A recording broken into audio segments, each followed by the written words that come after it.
I was gonna start a little bit earlier, but I was having a weird authentication error. I'm kind of surprised it seems to be working. So before we start, I did want to show off a weapon I won't be using, I don't think, but I do like it. This here's the Puppet Ripper. It is the weapon Romeo is using. You can make it with his boss Ergo. So there's a nice clockwork thing there. It is a dexterity weapon. It is decently fast.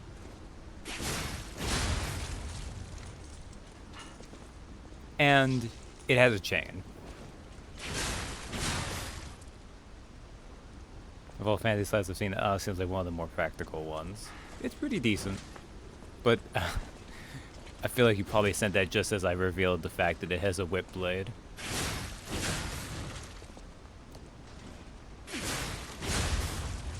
That move has huge range, but is kind of a pain to land on a boss to stagger them. And its special moves are pretty simple.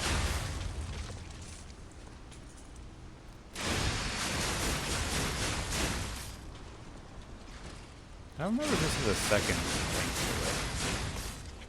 I don't think it does.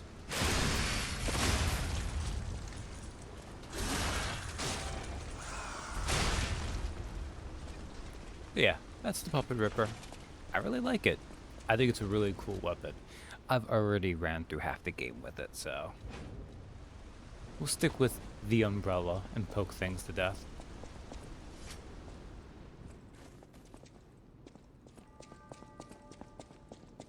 Oh, did the cat spawn in? No. Oh, Scott, since you're here, I'll show off cat phase 2 again, assuming I can find the cat.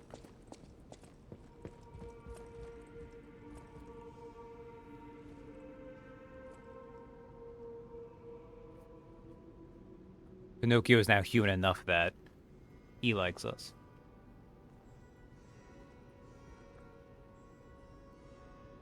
Yeah. It's not the completion. The cat does have a couple more phases, but that's the one that takes the longest to get going.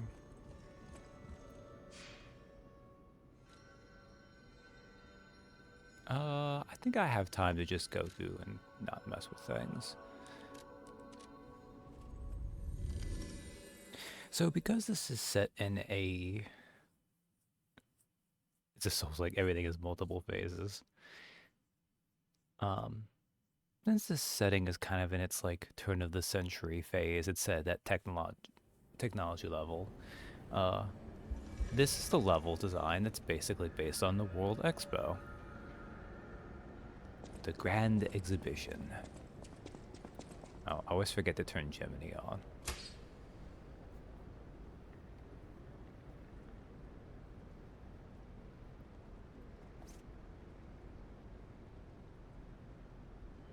Okay.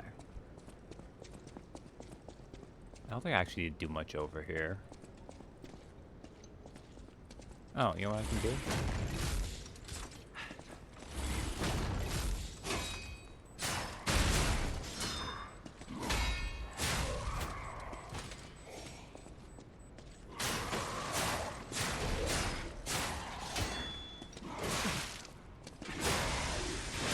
Oh. Excuse you, please.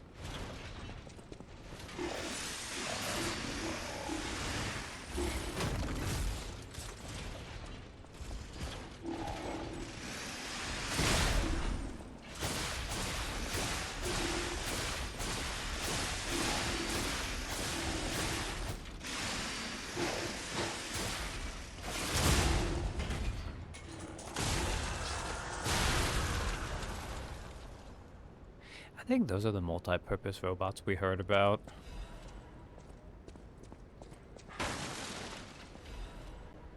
I guess the idea is anything that needs some kind of excavation they can deal with. Like, they have saws to deal with trees. They have drills to deal with things you use drills for. I don't know. Sometimes some of these enemies do have a little bit of the, these were designed as enemies first. That's okay.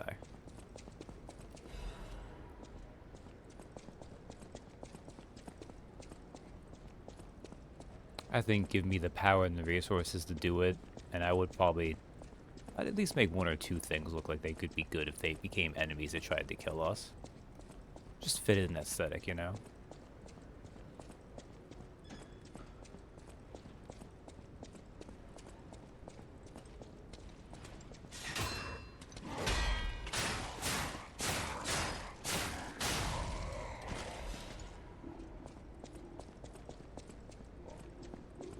I have another one over there, but there's also that guy over there.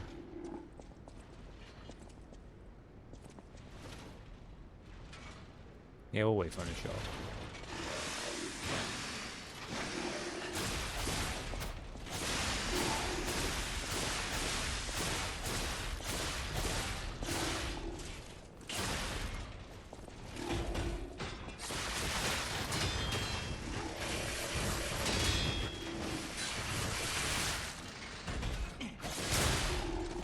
I have never seen that move before.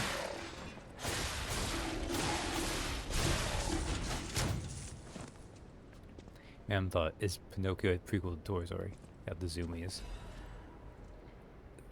So yeah, I did not know how to deal with that because I have never actually, through my couple playthroughs of this game, seen them do that spin the win move.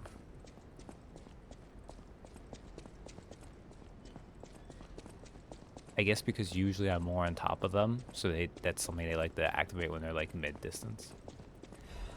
As for, is Pinocchio a prequel to Toy Story?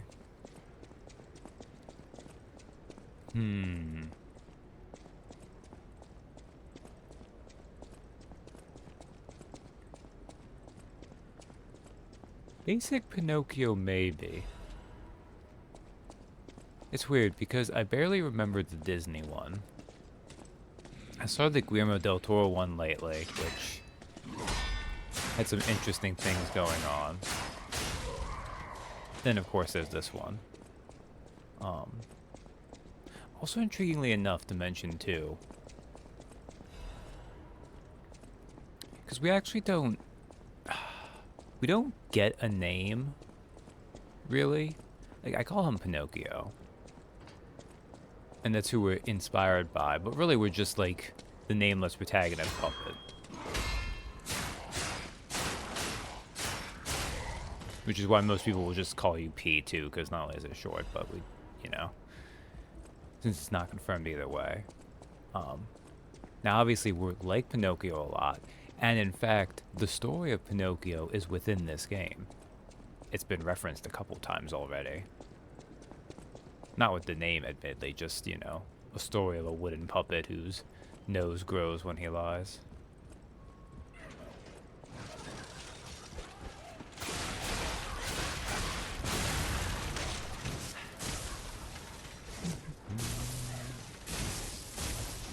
Okay, let's poke him to death very quickly.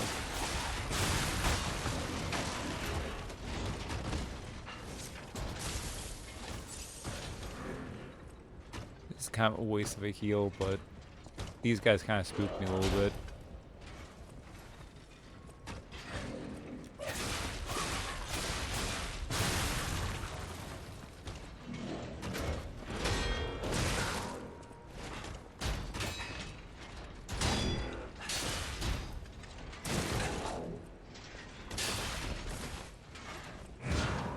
It doesn't help I'm not doing this fight well.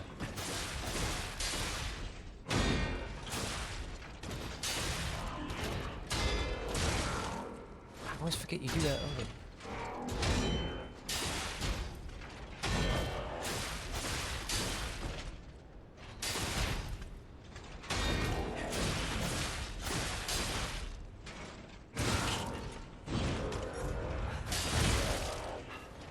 Ooh, that was close.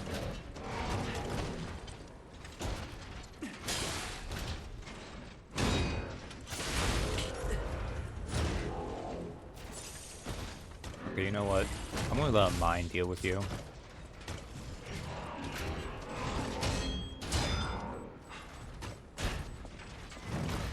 I thought it was anyways, maybe not. God dang it. Stupid shield bot.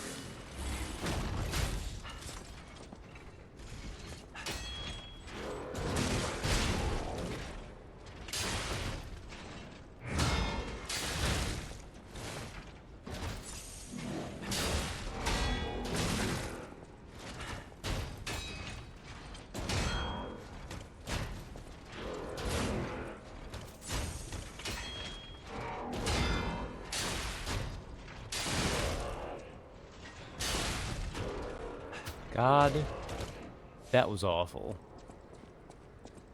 That was bad. That was a bad fight.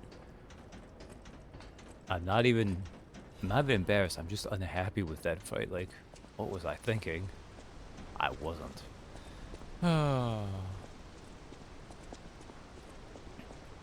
Also, weirdly, you would think there'd be an ambush here, but this is one of the rare nice butterflies.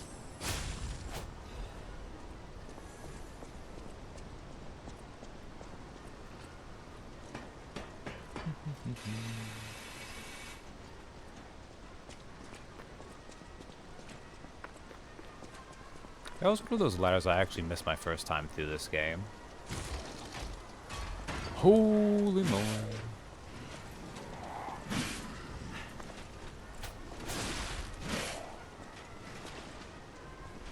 Should be a little bit careful with this guy.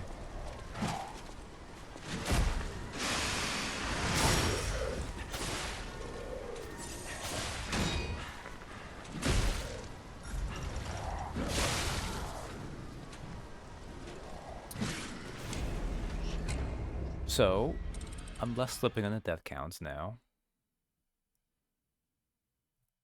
That one is easier to be far away.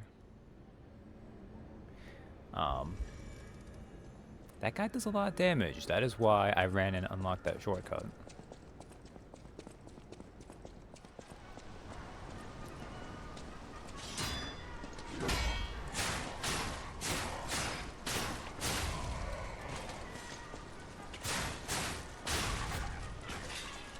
Which I think is over this way? Yes, because this guy doesn't respawn, so in fact I saw him.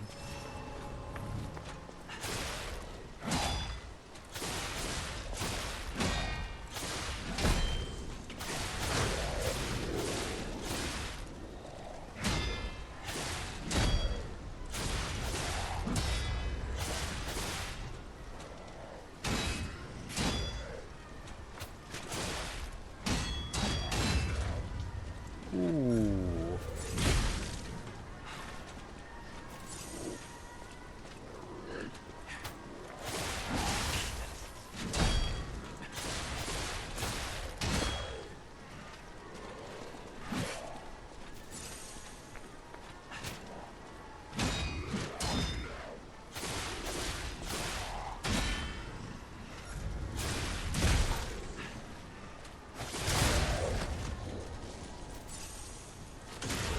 Oh, he's have electric. Okay.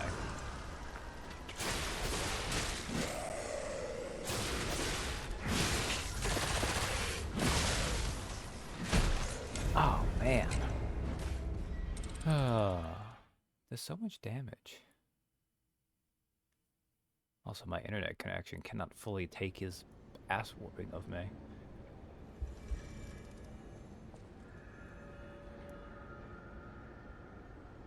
I wonder if that happened right as he was doing that. Okay.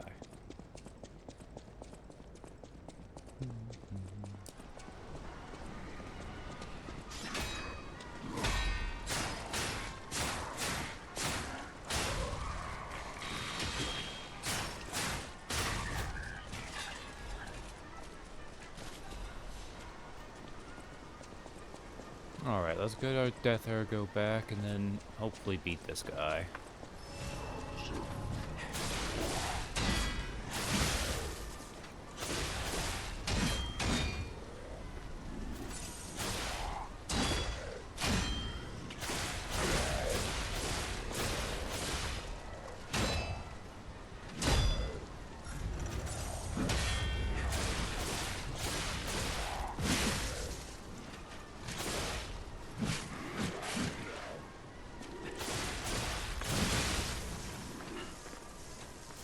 Oh, I got electric shocked.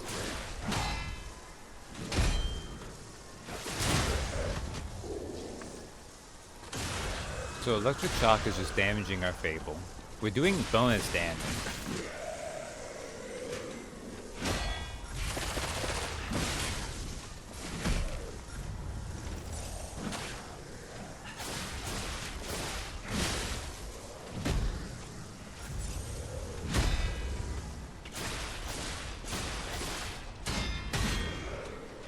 I actually broke his weapon for once. And we got the strength amulet off that. I'm not sure I've ever broken his weapon before.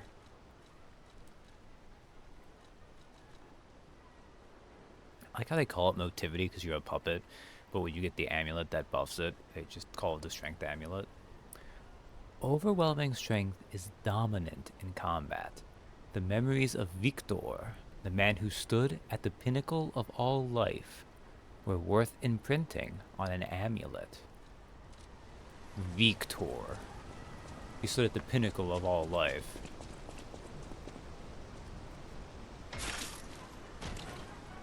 I don't know about that, but he was pretty strong.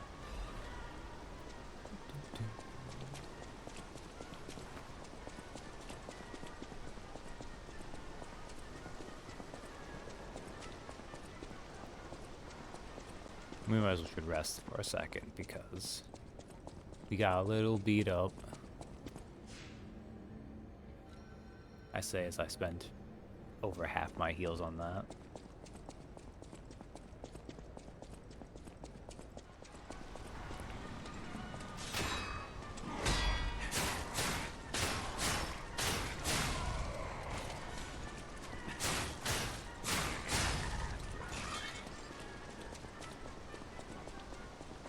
The DPS on etiquette is a little bit low. So I'm not sure why. I mean, I guess maybe it's the fact that it's just a funny poke umbrella. Like, it does have a nice, easy moveset. There's something fundamentally useful about just being able to stand from a little bit of a distance and poke reliably. I don't know.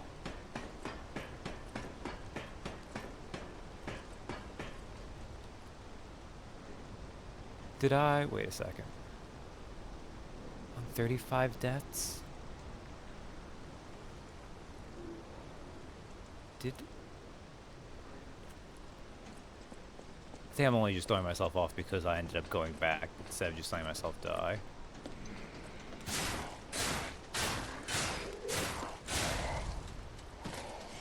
I don't know why that guy didn't protect himself.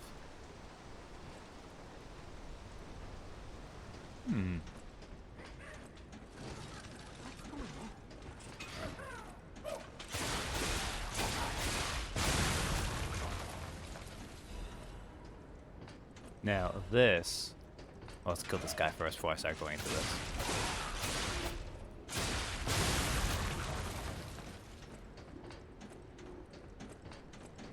So, very helpfully,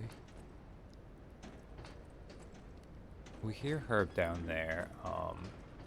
It's over here, okay. We were told there was a distress call here. And lo and behold, it's a human. Don't come any closer. Oh. You're not one of them. Are you here to save me?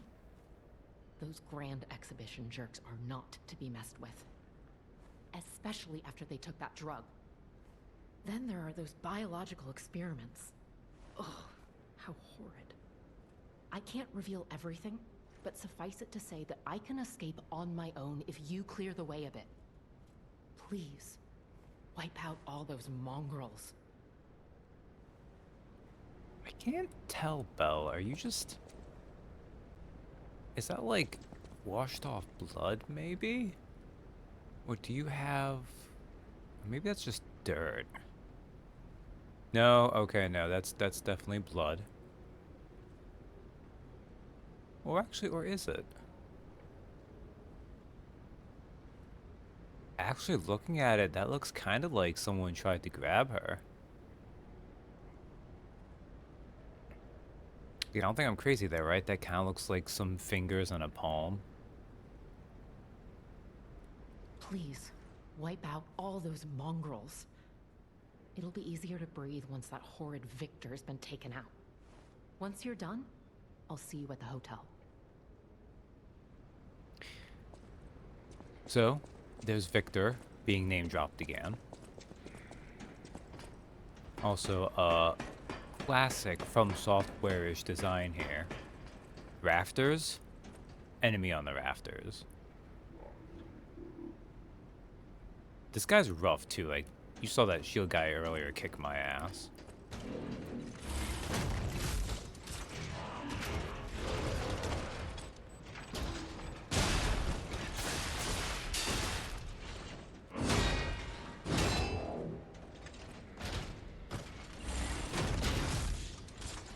Let's just place some mines.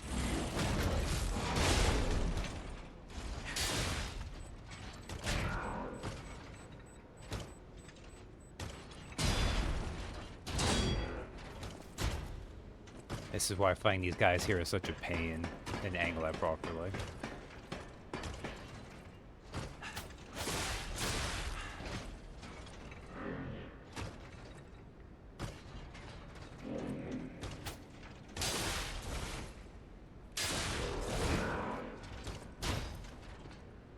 Come on. Oh, hey, Katie. Ah, you started running weak. Jerk. Come on. Come over here. Come on.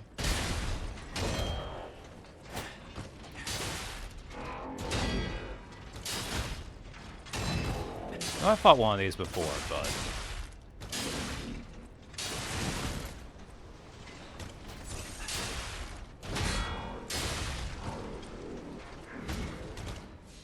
Well, actually, I fought this in a different area. I fought technically two of these before. One was in the same area, so it doesn't really count. Also, you missed, I found Belle. However, I don't think she's from Beauty and the Beast. I think her name is just Belle. Please, wipe out all those mongrels.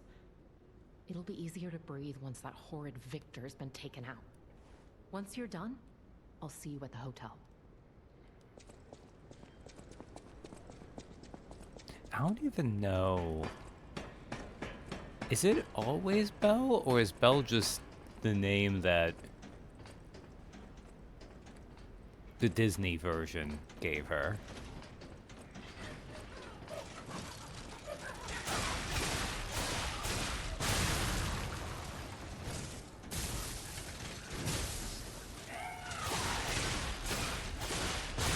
Belle's from the original? Okay.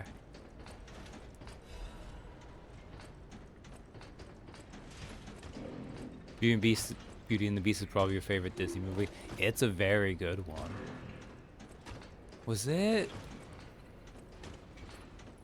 the one that kicked off their Golden Age era?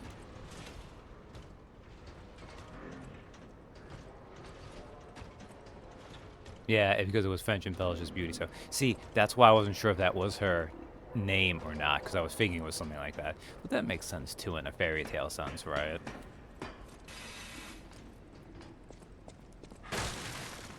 Like Little Red Riding Hood's not a name. Pull the lever, Pinocchio.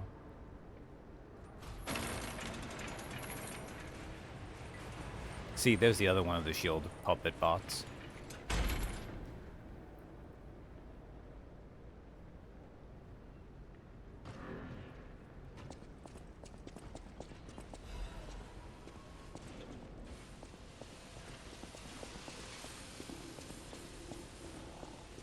Although maybe...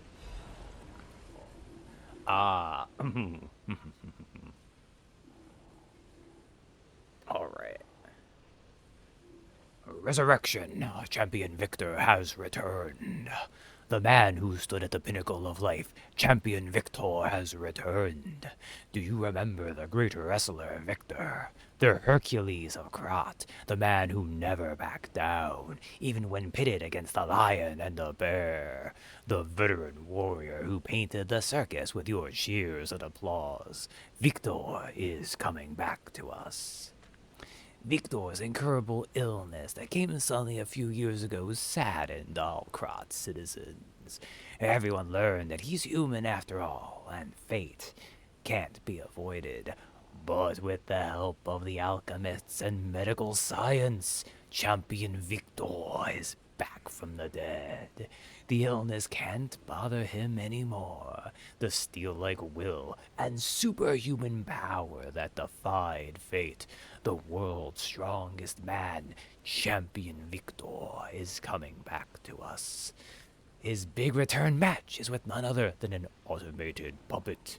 This coming full moon, witness what's sure to be a legendary moment of the man who stood at the pinnacle, besting even a machine. Only a few spots left. Hurry and buy your tickets now. So sometimes the boss of the level is a little bit of a surprise, maybe. Although actually, I say that I don't think the boss of the level is ever a surprise. Wait, let me stop and think about it, like, because it's Victor.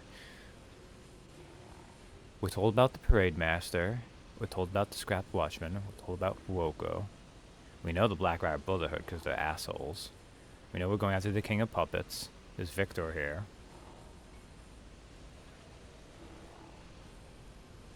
Yeah, there's only like one boss that's kind of a surprise. And it's not even like a, doesn't even feel like a proper boss. Like it doesn't drop boss ergo or anything. Stupid clown puppet.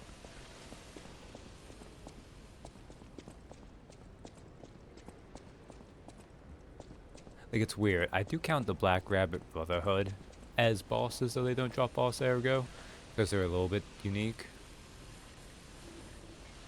You hope Papa won't be disappointed in us? Why would he be disappointed in us?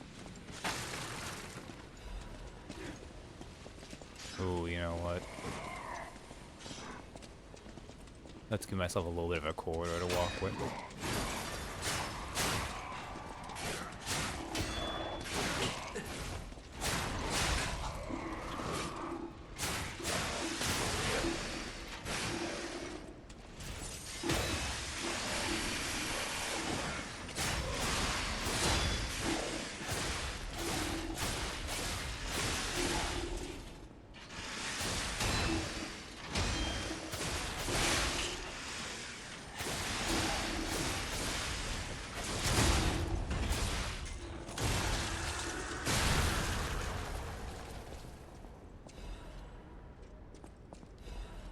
You know, I keep forgetting I have an arm that uses mines, which would have been really good right there.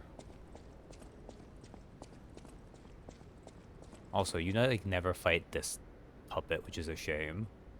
I mean, all it is one of these soldier puppets, but with like a fancy hat. But like, come on, who doesn't like fancy hats?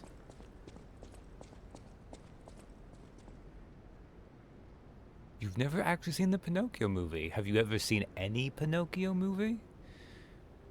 Because I haven't seen the other modern Pinocchio movie, but I did see the Guillermo del Toro one. This outfit, we could pull off that hat. Hell yeah, we could.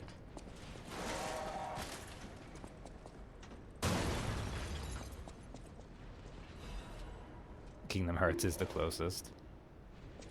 They released like 4 last year. They really, it was ridiculous. Also, this is a thing.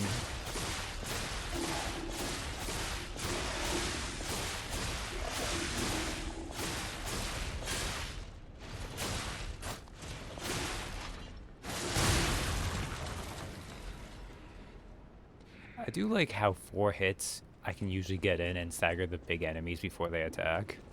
So I'm just like, I keep poking it until it's so annoyed it's like, oh, stop it, and it staggers a little.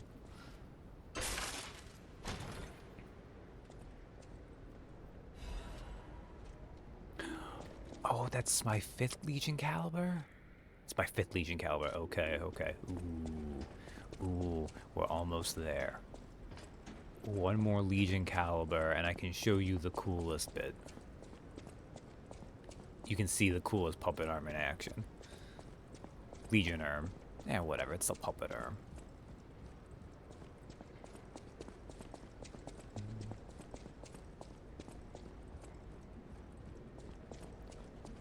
I think it also might be missing a Legion caliber, because I feel like I should have already gone 6 by now.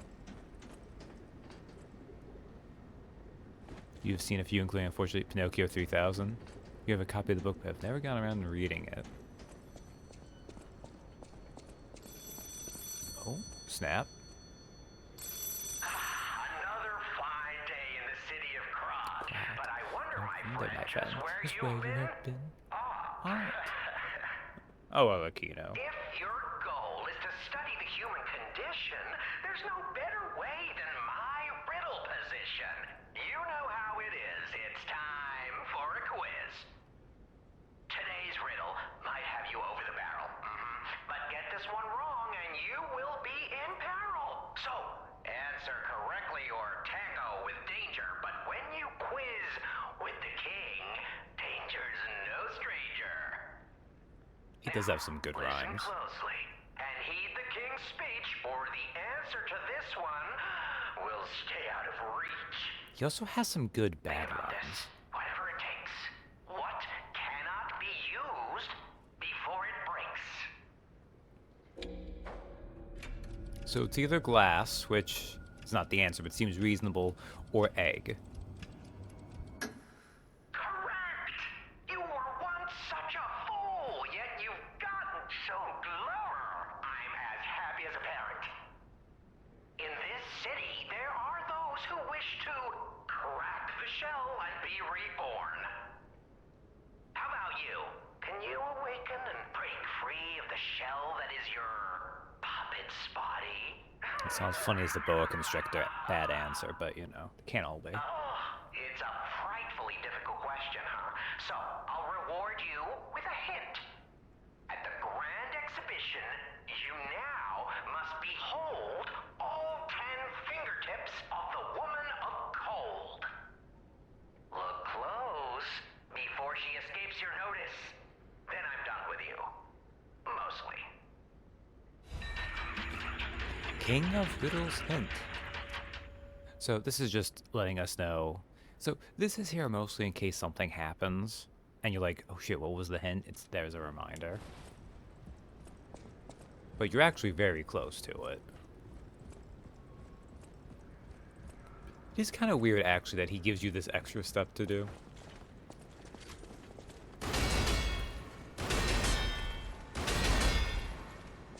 Stop shooting me, jerk. God damn it. Why do the puppets have guns now?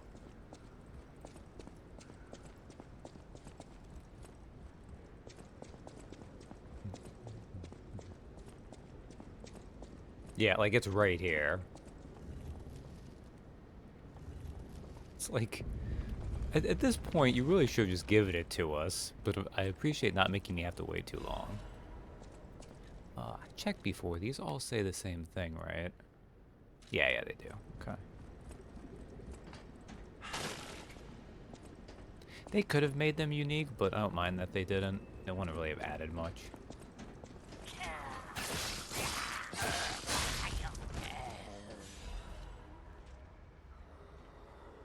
Actually, no, wait a second.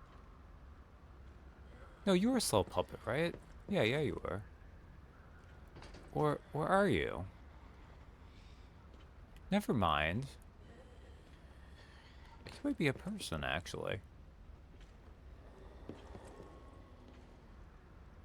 Right, I think because you're actually like an alchemist or something.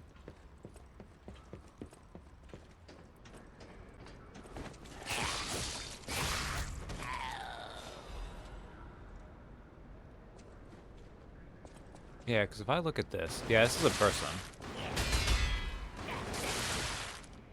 Excuse you.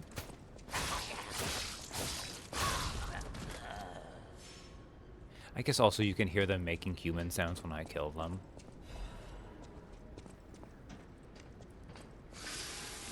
You know, like, who actually listens to the sound something makes when you inflict bodily harm on them, but they do reveal clues about their true nature, I guess.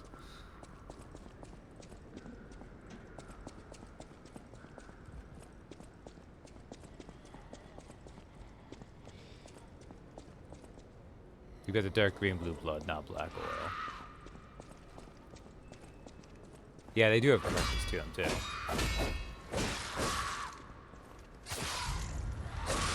Oh, timed that badly.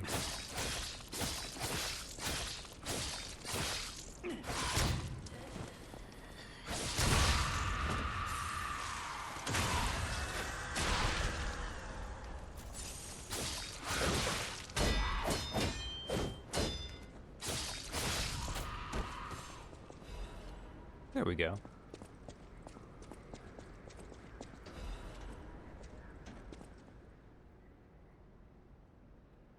I don't know why. I think it's just because they have the mechanical bits on them that would trick me. But yeah, I think they are just actually people doing that.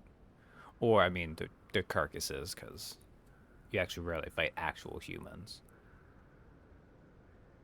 And most of the humans you fight are in the process anyways. Order of Crowd Report. No one knows when the inorganic cluster structure... Wow, okay.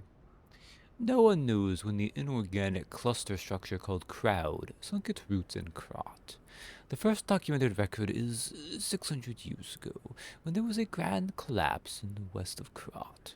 The people who collected the bodies of the farmers and mules who died found unknown minerals and ruins at the bottom of the pit, but they didn't know their value at the time.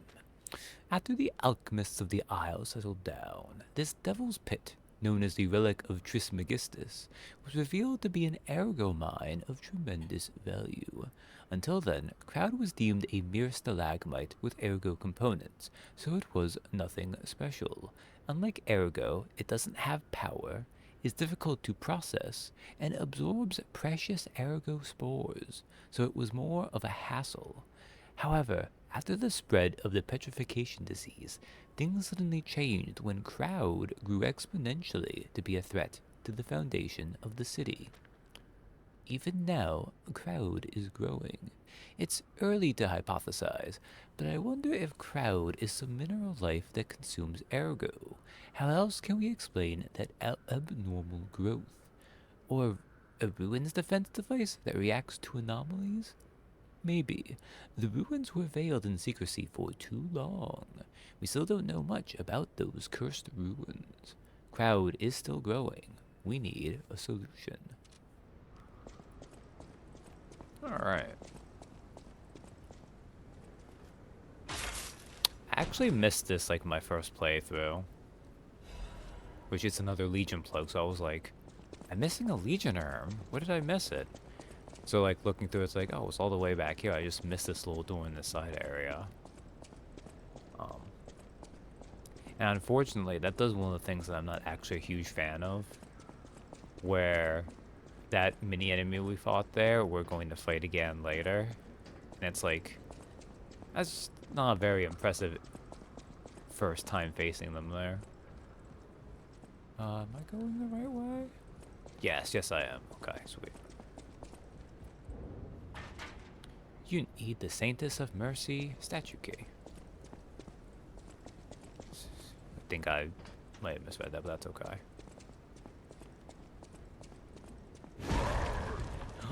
It's a fighter puppet.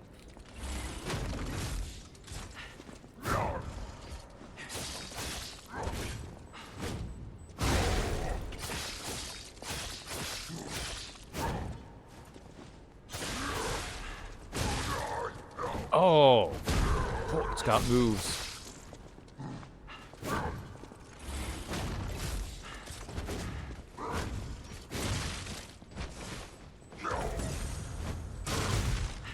Ah.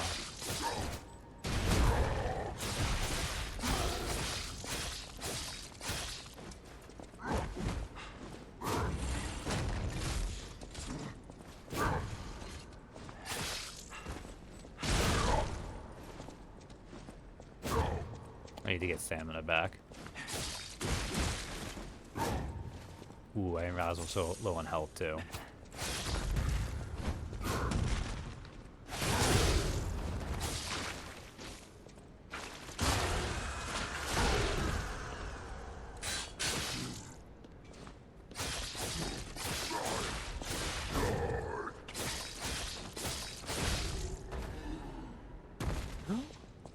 Yes!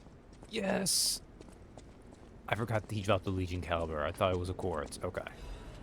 Excellent, excellent, excellent. Exactly as I planned. Also, if you're doing this on like a first playthrough, I recommend not doing that fight right away and running past here so that you can hit this shortcut to the very beginning of this level. Because, hoo boy.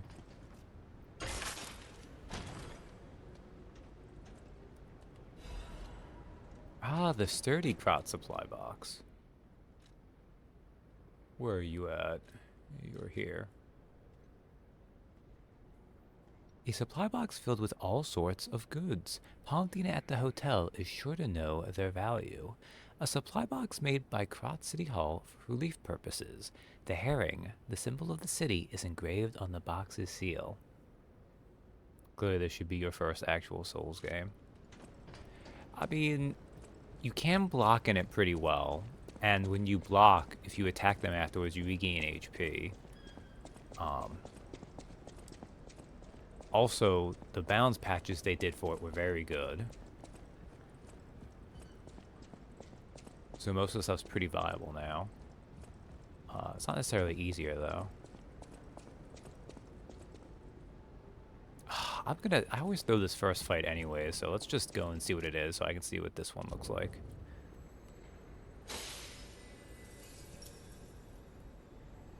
Although... nah, I'm still gonna do it anyways. Alright. So, we've been told Victor was brought back from the dead. So we know that Victor's gonna be in here. Oh, hey, Donnie. Welcome to Puppet Mania.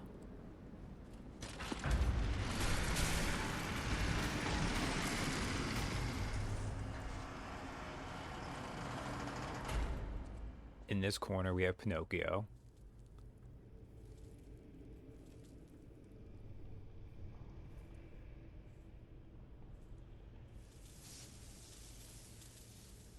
In the red corner, we have one of the only bosses that talks. To my reign. This is where evolution becomes real. Period. I am Victor, the champion.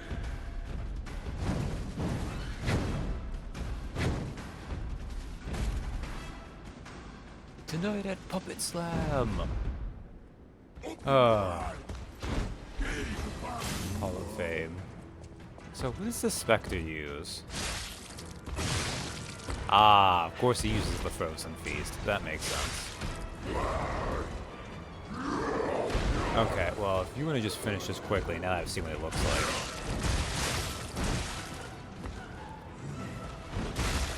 I do appreciate that he does, like, he has some pretty decent moves.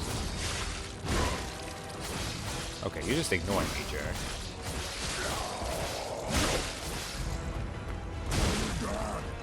I dedicate this victory to you.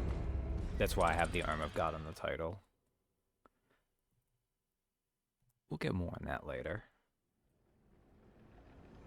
I'm beginning to think at this point I can actually stop using those. Because it seems like the Spectres all... they look kind of like Romeo, which is an interesting point. But aside from that, it looks like they almost all use the boss weapon you get from that boss.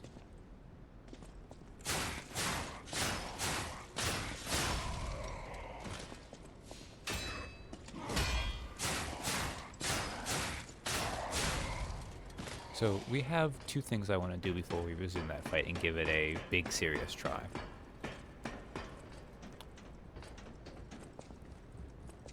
things? Maybe more if I'm forgetting something. I don't think I am. Because we need to turn in the crowd supply box. There we go.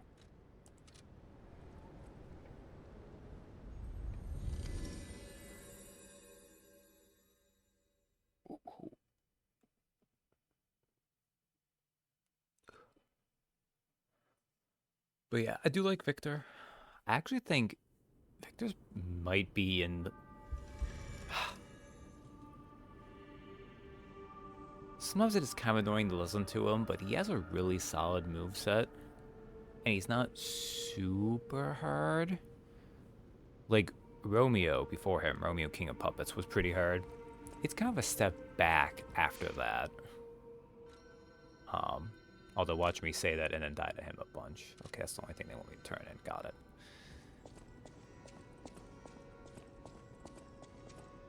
That said, I can make statements about something's difficulty and still suck at it. Fate brings us, I will be at Lady Antonia's side. Serving her is my duty. The very reason I was created. For those who missed it, how may I be of service? Polendina the puppet here awakened his sapience and realized he loved his the owner of the hotel. But he doesn't want to like act on that. He just wants to make sure she's cared for and not dying. Although she's kind of dying. This is a supply box, officially approved by the city of Krat. I shall open it and add it to the hotel shop. Many thanks, good sir.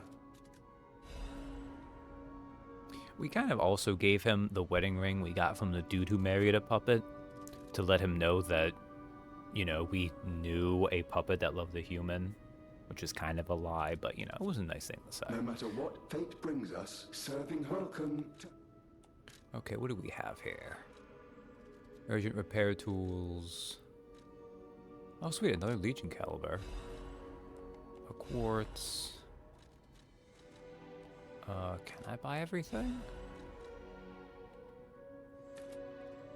No, I almost can buy everything. Look, it's called the Liza Peak. Gotta do some of those. Okay, let's use one of these. No matter what, serving welcome to... There we go. Okay. So, a couple things before we move on. So let's make, so we have remaining, we have either Pandemonium or Aegis. We'll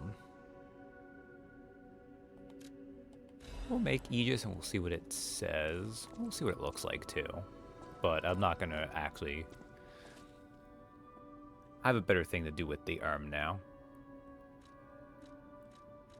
But we'll switch to it at least.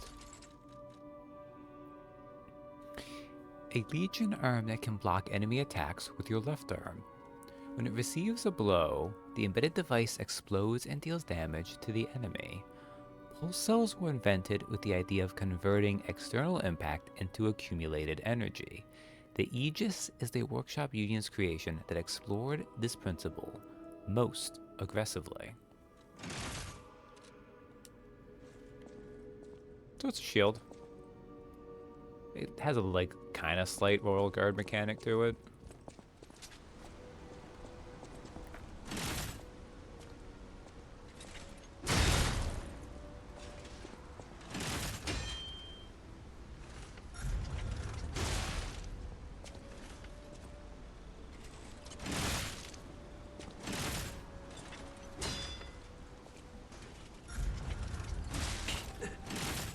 Does it not actually work on... Okay, it just goes on... Okay. I know it came back, though. That's interesting. Anyways, we're done with the other arms. Because... Puppet string. Modify. Trace. Press and hold the Legion button to track an enemy. Dodge. Enables dodging after a hit. Attack link. If you pull or watch this enemy and press the hold Legion and run, it will trigger a link attack.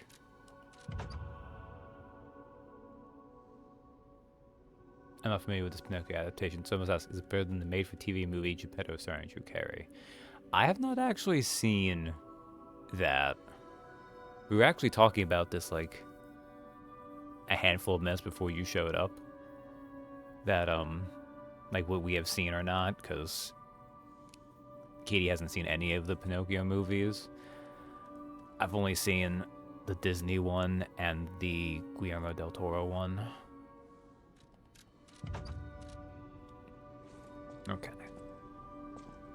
Anyways, let's actually collect some things and power up too. I remember, I think when that happened, that was back when I would still actually watch terrestrial TV. So I'm pretty sure I remember seeing ads for it. Oh yeah, and they made fun of him on Whose Line for it, which, you know, that was also good. Or the one with Teen Hurt dubbed Jonathan Taylor Thomas. Yeah. I don't think any of us have done that one either. Unless that was Pinocchio 3000. Oh, I didn't even look. Was the cat on the counter?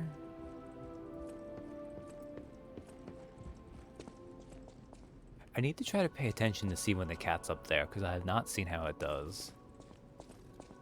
But yeah. Yeah, the Whose Line ribbing was great.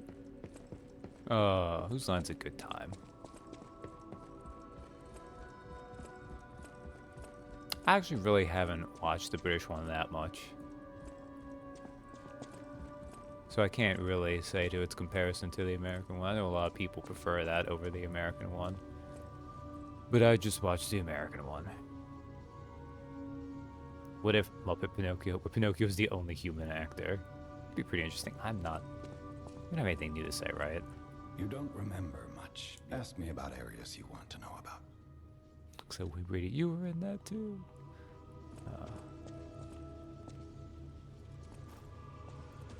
We already talked to our trustworthy papa about all that.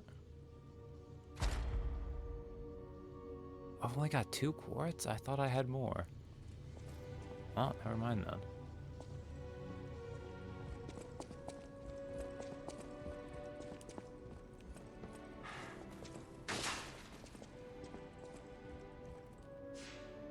I think Muppet Pinocchio would be pretty fun. Alright, but with all that now, we could go to Grand Exhibition Gallery.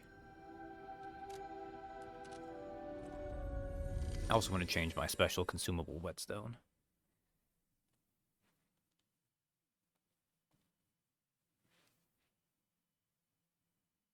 I legitimately read that for a second and read in my head, you can level up Sophia, and I'm like, what? And I was like, no, you know that's not how that works. Why did you read it that way? So, I think fire's the better one to use against him. But before we really get into this, so why is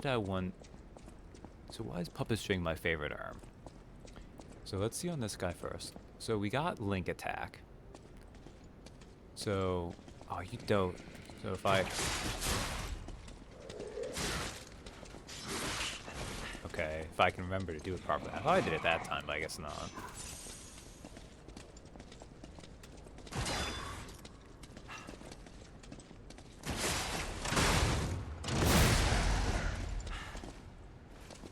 That's why you get a big fancy move out of it.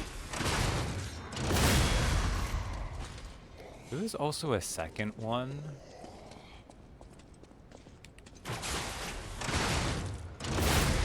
Which I didn't do properly there, where you pull them to you and do it. And it just goes more as I age. You can imagine what it would look like if it grew when I lied too.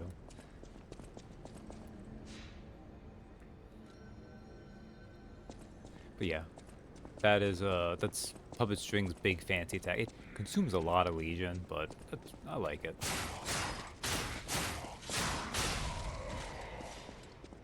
I also think it's just useful for getting in.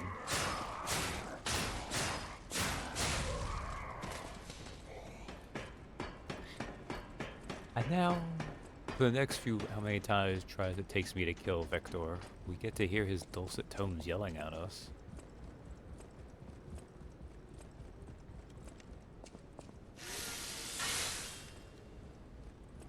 He is kind of doing like, because he is Chumpy and Victor, so he's kind of doing a little bit of an almost wrestler routine here. Open your eyes. Gaze upon the new world.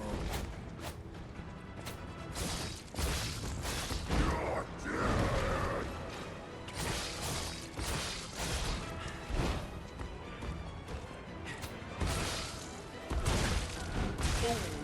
He got a combo up on me.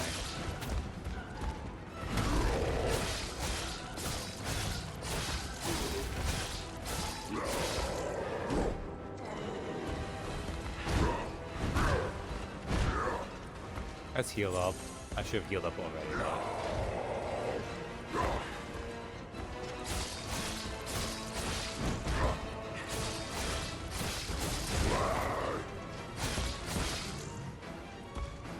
Oh, Pinocchio, I'm gonna send you home in splinters.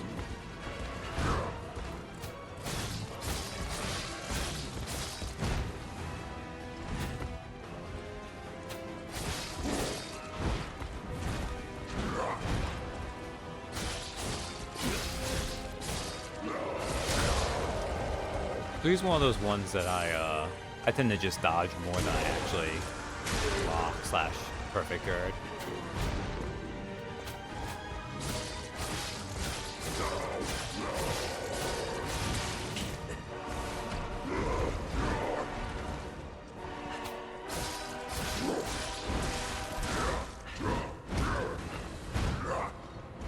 That almost ended badly for me.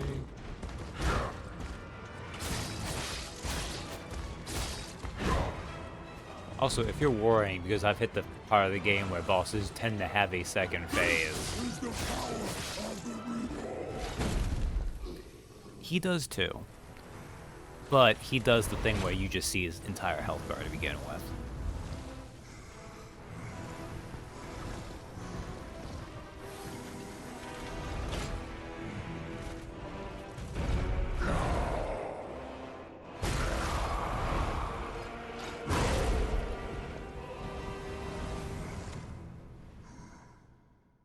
The new world belongs to us. Whoops. Yeah, I think it's because a lot of his moves, like he has ones that are specifically they send you flying.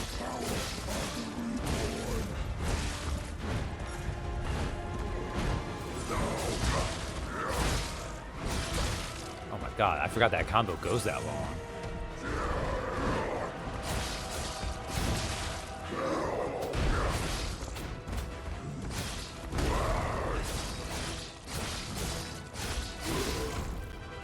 I might have been more aggressive than I should have been because I wanted to... Oh, I'm dead.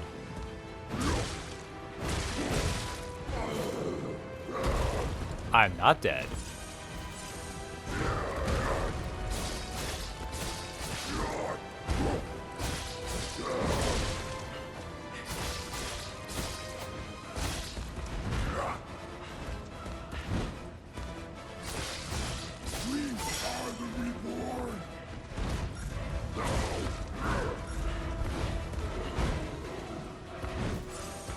Oh my goodness.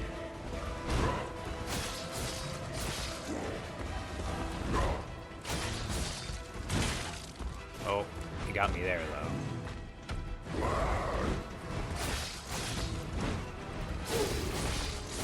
Oh, I'm glad you were dumbass and did that move. Oh, but the punches.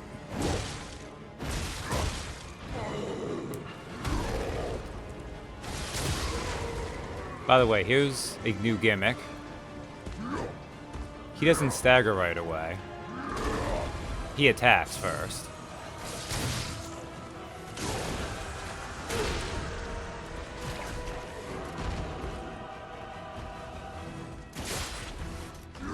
Come on, let me do the cool thing. Aww. I messed it up.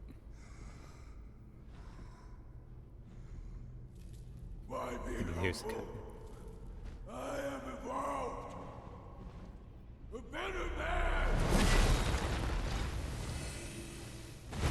No, you are fucking dead, man. Hey, girl, what's up?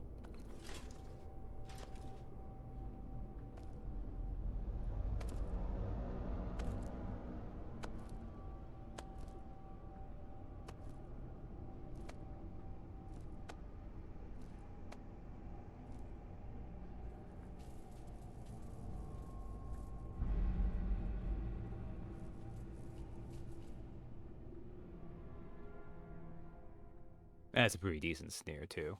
I'm surprised you defeated Victor. Geppetto's creations are truly marvelous. Ah, but where are my manners? My name is Simon Manus, a leader among alchemists. He also has the very I've not known your villainous name father of Simon for a Manus. long time. We used to be colleagues, you know. Geppetto didn't understand that the petrification disease can strengthen humankind. Locked into conventional thinking, I'm afraid. But even he can't stop such a magnificent discovery. It's the door to a new world. You've seen this place with your own eyes.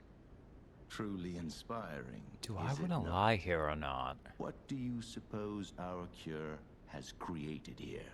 Simon, word for hand. So we can say hope of a cure or monsters.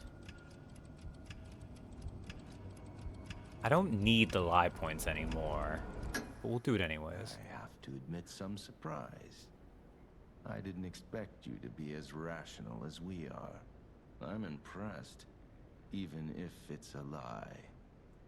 I'm sorry I underestimated you for being a puppet. You're open-minded enough to hear the truth about the petrification disease. The disease does not signify death. It's the process of purifying a person's essence. A purified human who overcomes the petrification disease will gain a strengthened body and a mind free of lies. But the game's The about our essence lives. is ergo. Yes, the ergo you use as your power was once a human being. And there it is. Our undertaking is to help others experience this purification through this elixir. Truly, it's an honor. Ergo's power can do even more. In the hands of the awakened, its abilities are limitless. We already have the means to control that power. He is a talker. Power beyond your imagination. So while you wallow in a pathetic past, we step forward into humanity's future on the Isle of Alchemists. You're welcome to come to the island and witness our triumph firsthand. Or perhaps you'll make a futile effort to stop us. Maybe the Saintess statue can help you. In any case, good luck. Standing against evolution must be exhausting. Not to mention demoralizing. Simulacrum Keep for the your power chin up, source. Sort of puppet. ergo proxy, And I'll if see you you will. soon. Oh my god, Simon, shut up. No one can say that Simon Manus, Manus. leader of the alchemists, isn't hospitable. Saintess of Mercy statue gallery. Eliminated. The reborn champion's ergo. So that's why even humans who've been transformed drop ergo. Because it turns out when you make someone into a zombie through the petrification disease, that's also how you make ergo. So this is a big Romeo to here. This is kind of like the, it's not, I wouldn't say it's the climax, but this is definitely like, these both are where the story kind of hits its big swing. There's been other signs before too, and it's kind of had those too. But also, good point from Katie. No one ever uses the word purify about a plan and it not be an evil plan. I'm sure that's not always true, but it's pretty true for when Simon was using it. And then, here, we lie to be human. So if they lose their lives, what happens to people? Is there anything else I missed? Victor Blade of Frankenstein. Cool monsters might have to pay attention to. And you have to pay attention to your health bar instead of intuiting it more. Ah, yeah. With how Victor attacks. But no, he's a pretty good boss fight, though. He's fun.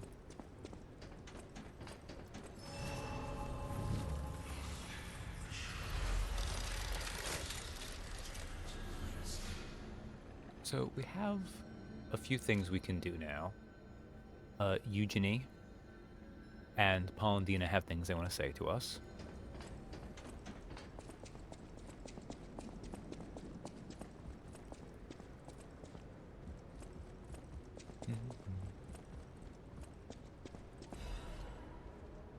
This world isn't perfect. If only I could wipe away the impurities. Oh. Ooh. What is that? Did not even read that. Was it Crumpled Artist Doodle? Was that what it said? No, Crumpled Baptist Doodle.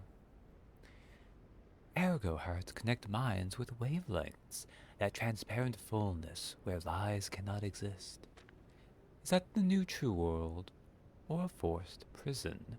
Maybe I won't be able to think free, laughing in my head or running away. So I don't know why it said it was a doodle, but okay. So yeah, there is kind of, the big bad who's influencing the city actively at the moment.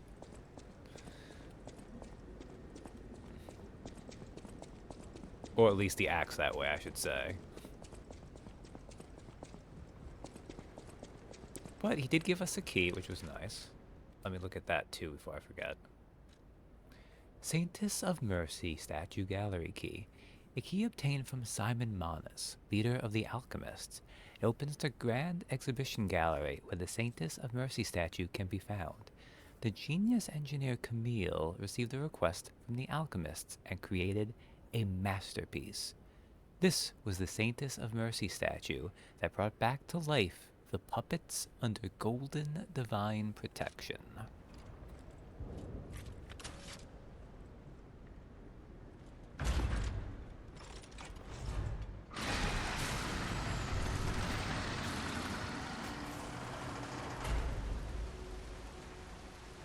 Oh, hey, look. Our soul's waifu is here.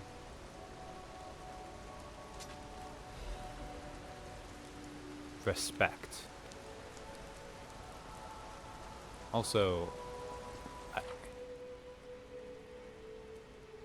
so yeah, this right here lets you just reset any of the Pinocchio stuff you want to do, which is nice.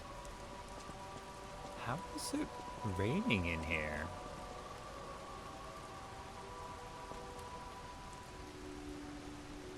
I guess that's maybe just open? Or this room itself. I don't know. Pieta, but Jesus is steampunk. Does have that vibe a little bit, doesn't it? Where are we here? Respect. Perform the respect gesture. Show respect to the beauty of the heavens. The moment you do, its brilliance will behold. Alright, Sophia, you have some splaining to do. I mean, it's just straight up to Pieta.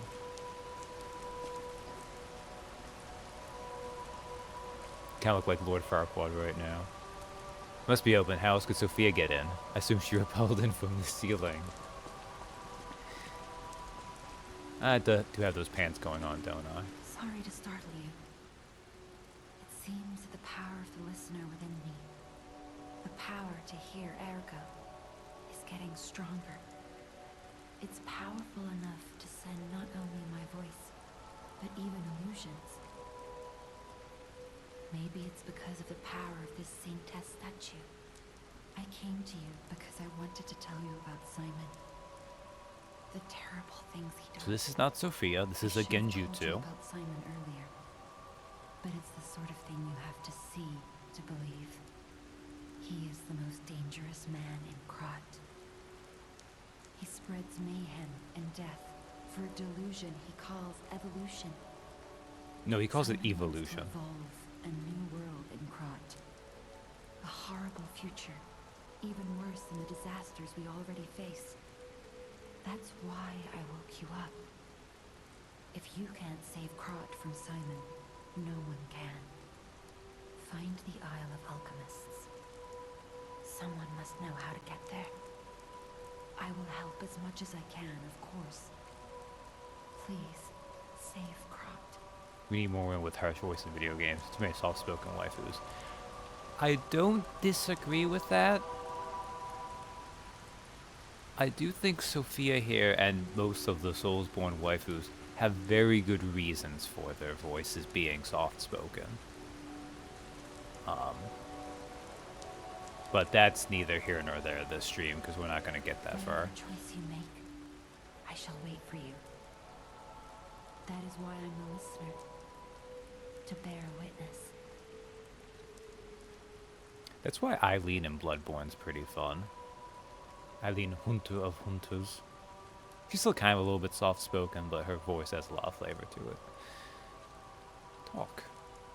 Now we can ask her some more things. I've always wondered why I'm a listener. Why this power came to me in this time and place. But now I understand. Ergo reached out, wanting someone to hear it was once human. Or maybe it wanted someone to remember it. Perhaps a god or an angel. Who knows? But the alchemists have tainted everything. The gold coin tree is a pathetic creature they created from the listeners. Like many of their creations, it's tragic, but useful. You can control Ergo with gold coin fruits. The sad tears of those who became trees. If they get the chance, the alchemists might force me to make such a tree for them. Or something even more tragic. Don't let the sacrifice of the alchemists' victims be in vain. With the fruit, they lend their strength to you. One of the last Collect Jersey gold accents coin for fruits, Firekeepers. and let the Saintess statue inspire you to victory. You honor their sacrifice, their grief, and tears. Now I'm just thinking of like a cyberpunk kind of Soulsborne. And the Firekeeper is just like set in East Coast America, so you actually have like a Jersey Firekeeper, you have other ones. So apparently the gold coin fruit tree we have at our home is made out of Sophia's. Which is probably more fucked up than actually we dwell on deeply, but about the nature of Ergo. Petrification disease, puppet frenzy, and carcass monsters don't happen by chance. They're all related to Ergo. Ergo is the essence of life, made from the petrification disease. It contains the memories and distilled lifespan of the victim. That's why puppets sometimes awaken their old selves, or describe someone else's memories. Simon coveted Ergo's power, and he noticed that the process of curing the petrification disease could also create enhanced humans. Krat became a city of monsters and petrification disease because of Simon's terrible experiments.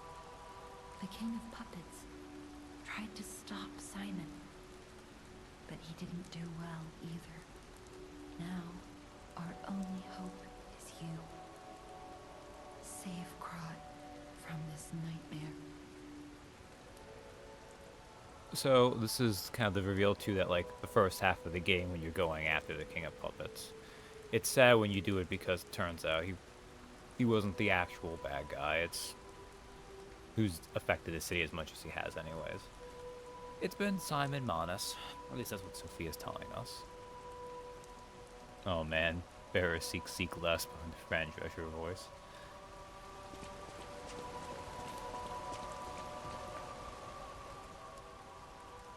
You, puppet, your dreams of a new life. This device must be powered by gold coin fruit. A new life for an old puppet. Offer up gold coin fruit. So yeah, so this is how you just respec, which is nice. They make you get through like... I feel like this is over half the game to do it, but you know, it's still nice to have.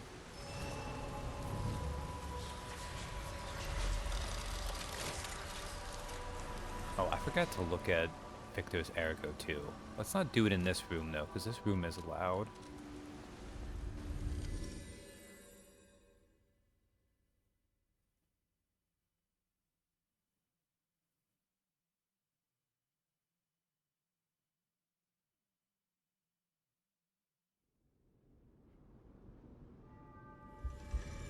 There we go. Nice and quiet.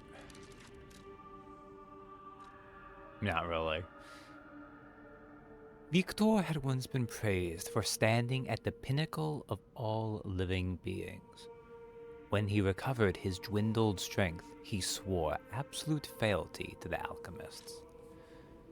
Now, unfortunately, in kind of one of the annoying things this game does,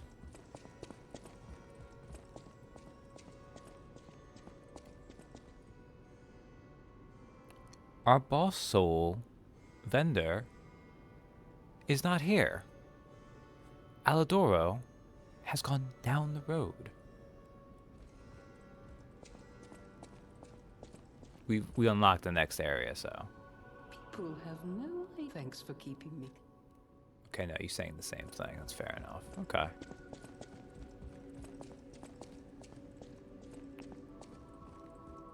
So what's up, Paladina? You wanted to talk to us? Lady Antonia has heard about the Grand Exhibition. She realizes their cure is meaningless. Her illness has worsened. Perhaps because she lost hope. I fear we might lose her soon. Lady Antonia cautions against it, to be sure. But I still believe the gold coin fruit is our last hope. I have heard about an alchemist who knows how to use that most miraculous of medicines. Please find a way to treat her. Right. Side quest. This isn't much of a side quest, really. It's more choice. Oh, and here's Belle. I'm afraid you saw my bad side at the Grand Exhibition. I was able to escape, thanks to you. I didn't mean to be ungrateful. I'm a soldier from outside Krat. Lady, They there's sent like us a in pairs fountain. to investigate. Do you want to wash I up? got trapped by the blockade and separated from my partner. I don't think the puppets are the only things at play here. Can I stay with you until I get in touch with my partner? Man, like I get why, but it's like, lady, he's almost definitely dead. He's not. Asterisk, but she's very optimistic when she shouldn't be. I get the puppets, but what are the monsters doing here? What is happening to Krat? Alright. And then, Eugenie had something to say to us. What's up, girl? Will you do, me a favor? For once, it's not difficult or dangerous. Just give this to Alidoro. Krat's I creatures. give it to him myself, but he's in the Barren Swamp now. He'll understand the significance of this gift. I know. Just do this for me, and I'll be grateful. Four-fingered glove. A gift of gloves made by Eugenie for Alidoro. Uniquely, it only has 4 fingers. Eugenie vividly remembered the stalker who saved her from the workshop tower right before she starved to death. She prepared a thoughtful gift to thank him for his heartbreaking sacrifice. Remember, stupidly, the first time I read that, my mind immediately connected the fact that it was a 4-fingered glove to the fact that she was starving. I'm like, he fed her a finger? No, it's obviously not that. But, a glove for a Simpsons character. Whatever choice you make, I shall be. Now she's just saying bear witness.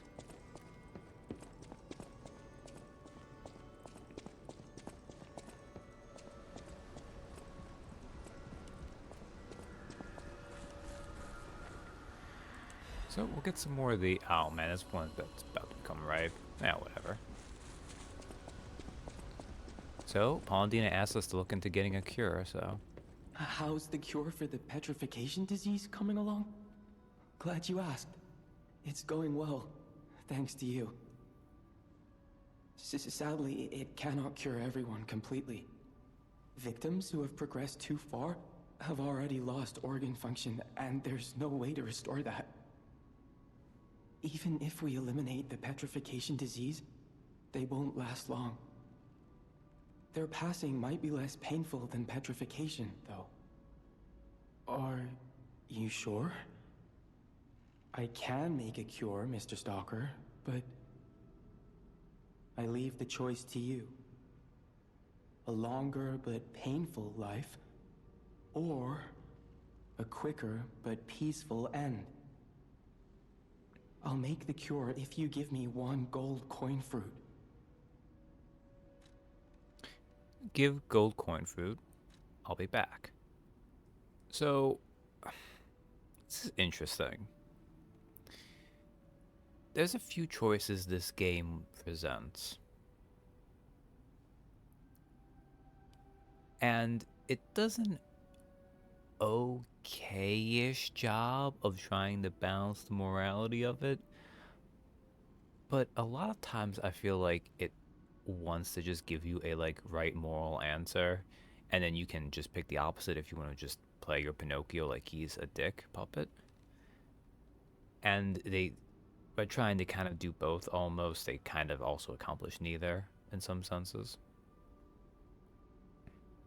Like, the basic idea here works, right? Like, I mean, the cure only kind of works, so you live longer but in pain, versus, I mean, if they die quickly. Except that the petrification disease, it's not a...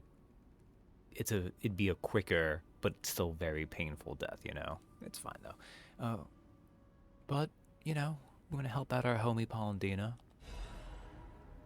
A cure for Antonia. The cure isn't exactly stable. Give it to the patient as soon as possible. That doesn't mean anything. There's no time component to this. A cure for Antonia. A prototype of a cure made by Jianzhou using gold coin fruit. They say it can be given to someone suffering from the petrification disease as cure. The petrification disease not only makes the body stiffen, but also causes long-term organ failure. There is no guarantee that someone who catches it will survive even after being cured.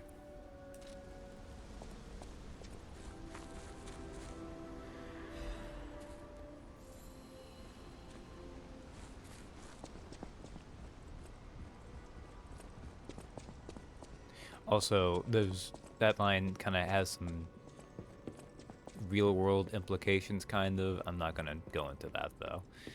I think we can read between the lines and see that there's a similarity there, but we don't need to go into it. I believed in you, and my belief has been rewarded. She can be cured. It feels like a dream. The possibility of imminent death, though. Why won't pain ever leave her alone? I cannot make this choice. Every option is painful. I cannot know what's best for her. What would you choose? I don't know if...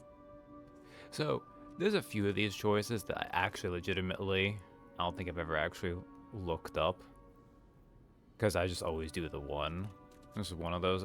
Just gonna tell me to use the cure. But I don't know, these both might give you humanity ultimately. Yeah, we'll get there. Yes. I suppose ignoring her pain wouldn't be right. Thank you so much. No matter what happens, I will accept it. I will administer the medicine.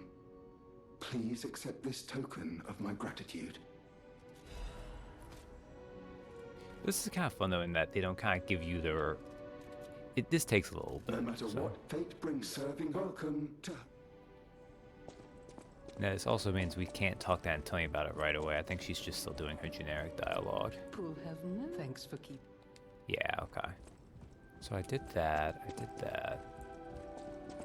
I have anything? Oh, I wanted to talk to Geppetto. Right. Let us talk to Papa. Because we met Simon Manus.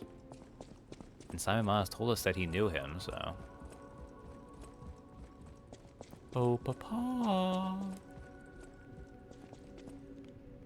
Our painting's about as far as it was along. Cat.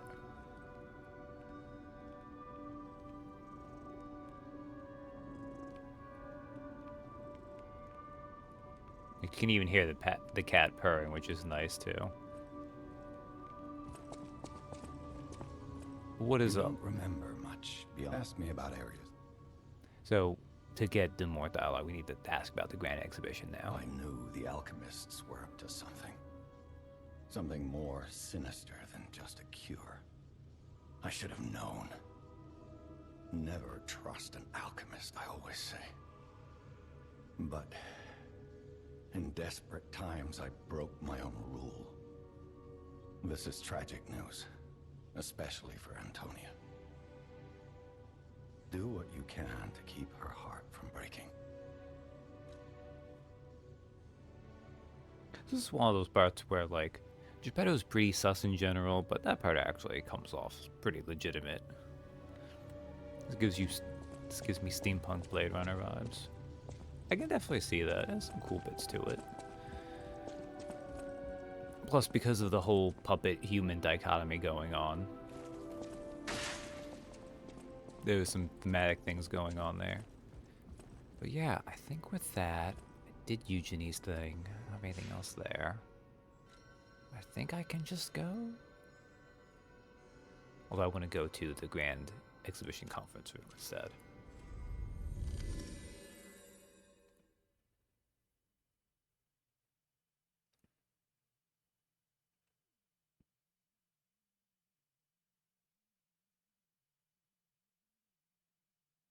That said, I do not think I'm going to get to the end of the Barren Swamp.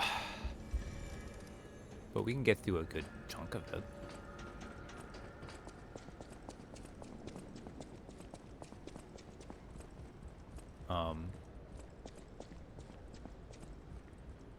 Fun fact. The boss next to Simon. I'll let Gemini stop. According to the guide, Venini visited that place. That's something, I guess. Her name is Luxasia, and she's probably the hardest boss in the game.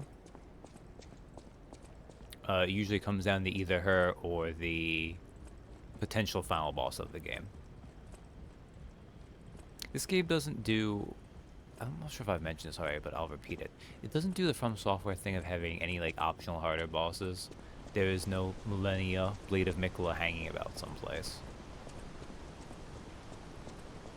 But Luxasia herself is pretty hard, so you know. Even though she's in the way of the story, it's fine.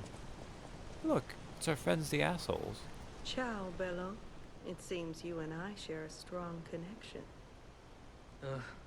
Talking to an alchemist is like talking to a brick wall. That's also an alchemist.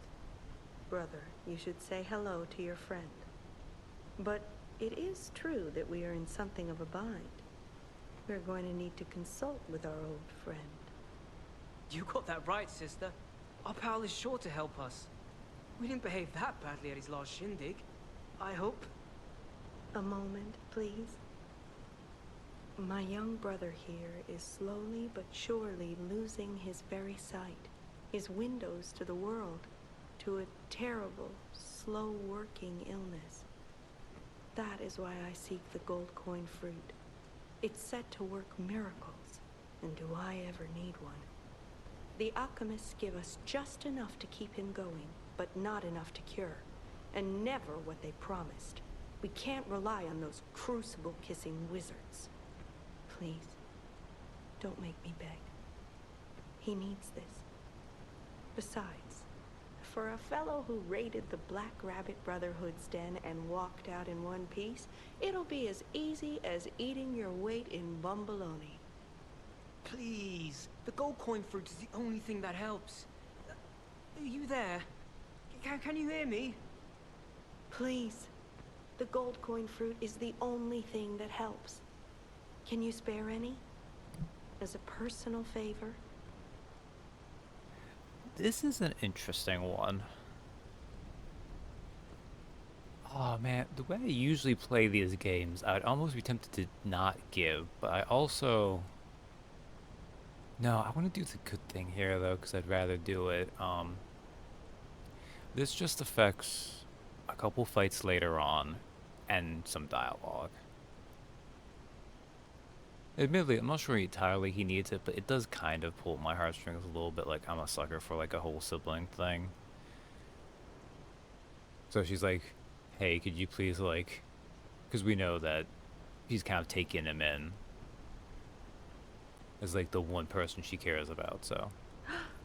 We knew you were a true friend. He didn't take your ugly generous. locket. That's right. I liked you from the start, you know?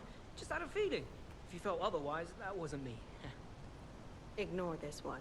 When he gets excited or just feels happy, he gets chatty. But he really is grateful.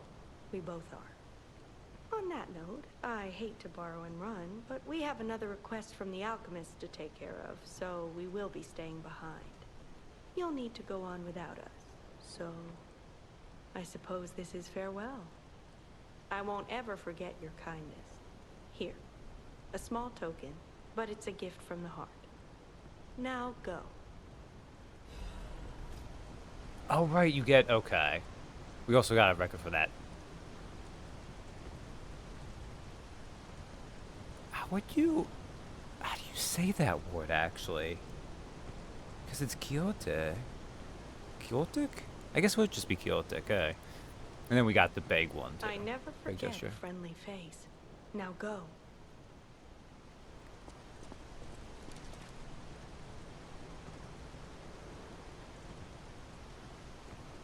Is it just quixotic? To Westerners? Ah. I mean, it might also be. I mean, that might also be how it is, too. Depending on how people, like, if it's used that way, and that's the way people tend to pronounce it, functionally, even if there's a more accurate way, but... Okay. It is quixotic, okay.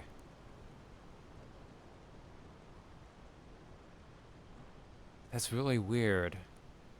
But it does make sense, because I was looking at that, like... Because that's how you want to read it, too, right? But also, it's like... What its source is. Vague. We got a gesture, that's right. Let's look at the gesture.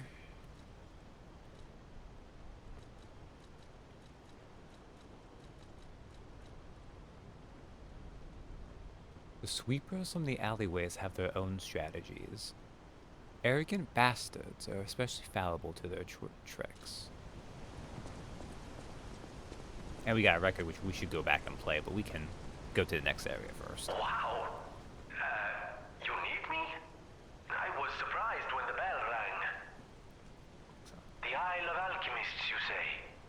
And monsters. This is a nightmare. I'm living my own nightmare. Puppets and alchemists forget it. It is their secret island. A place hidden from the world. But even if we could find it, how to get there? What about... I don't know if it even works anymore. But one still requires fuel, needs must when the devil drives. There could still be a way. A dangerous but marvelous mode of transportation. But it won't work without a golden ergo. I don't even know what golden My ergo research, is. well, Pulcinella did a lot of the heavy lifting, has led me to believe you can find one deep within the barren swamp. It's also led me to believe it is guarded by actual monsters. So, I can't make this decision for you. It's up to you. No, I'm not going to tell you the details yet. Not until we have that golden ergo. It's just not worth getting our hopes up, compagno. I'm trying to fit, like, if this was like...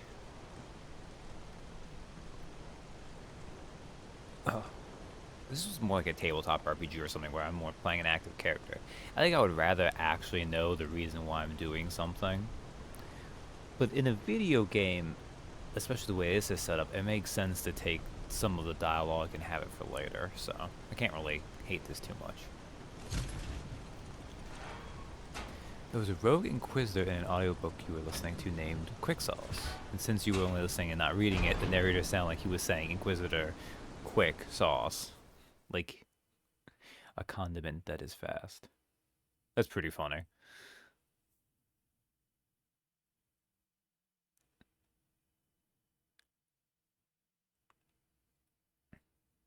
That actually happens a fair bit a lot of times when I'm because I'm in a little bit of a small book club with a few friends from Wednesday game. And since they usually audiobook, whereas I'm almost always just actually reading it, a lot of times like I'll say like a character's name, I'll be like, not that I'm sure that's how it's pronounced, you guys would know, but you know.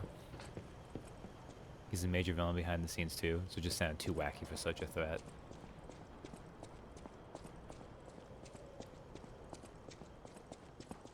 In some ways that could be fun, but that can also pull you out of it too, depending on it, so. Anyways, Barren Swamp is a puppet wasteland, a puppet dumping ground, so. That is pleasant. Toby Longwood did his best. Yeah, like, if that's the way it's pronounced, that's just the way it's pronounced, you know. Venenia's Krat Landmark Guide 4. In this issue of Venenia's Guide, we'd like to introduce a special place different from our previously featured attractions.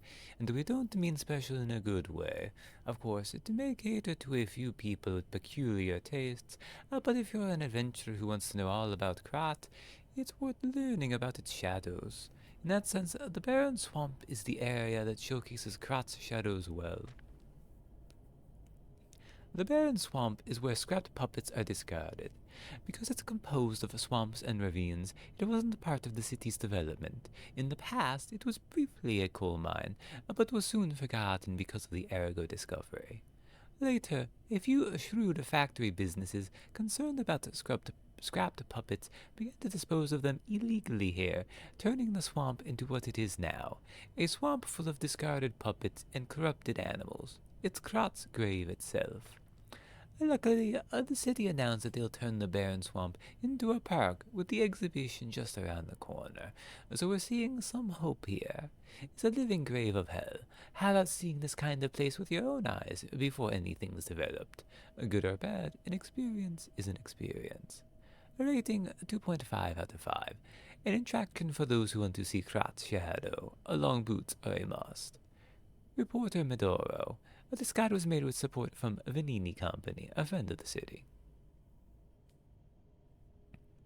In the same series is a muscular stout acrobat lady named Kara Swole. This is one of the more serious stories. Wow. I mean, that... in fairness, that does sound appropriate to a war game slash, I know it's not quite the same as tabletop, but sometimes. Although, admittedly, you know, Warhammer and all that's very serious business, but, you know, it's also seriously non-serious, if you will. So, Aldora's here somewhere. We need to give him his glove, but first, we have some tunes to listen to.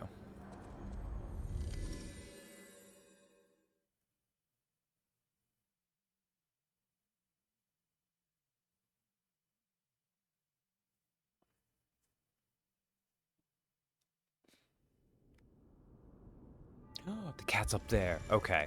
I don't know what Cat Phase 2 is like when it's up there. Oh my god, I'm so excited. Oh, but first let's listen to Quixotic.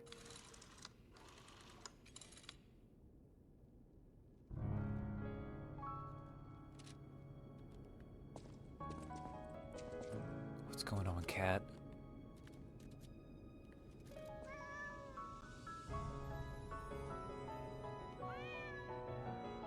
You know, you gonna jump down? You saying hi? Okay. So instead of walking away and ignoring you, it just meows at you. It's cute. Okay. As opposed to the wacky Caiaphas Cain stories where almost every side character has a grown-worthy punny name. But you love that series, by the way. Yeah.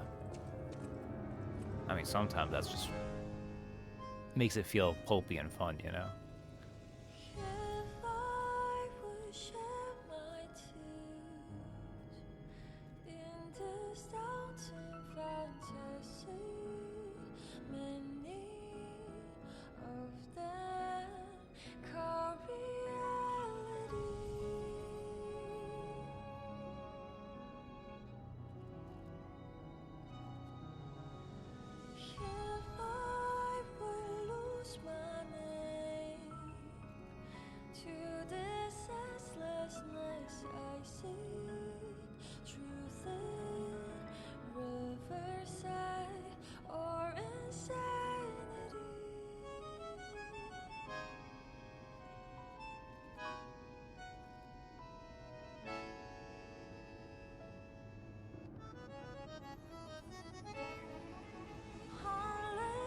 Shines, losing the horse, build up the seas, set the serpent sunlight, defy the heights, behold your sight for those windmills, let them run again, 'cause I will fight, let it be the cold rain, be it battle I cannot survive. Spirit come from the tide. Every morning, every night, my fate confide. Beyond our years upon the bridge across the stranger light. Those devils never break out of their great disguise. So I will fight. Another song, another falsely refined. Those rambling words they pressed upon my soul. Every inch I blush towards the fatal side. Against the winds, against the lights, I shall conquer thine. 'Cause when you stop to dream, your whole heart gives into life.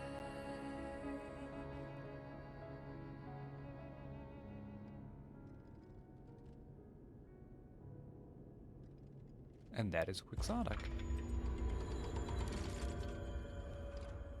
Oh, instead of the Ergo whispering to we've now reached, we feel warm when we do those things, so. I doubt that, but just in case.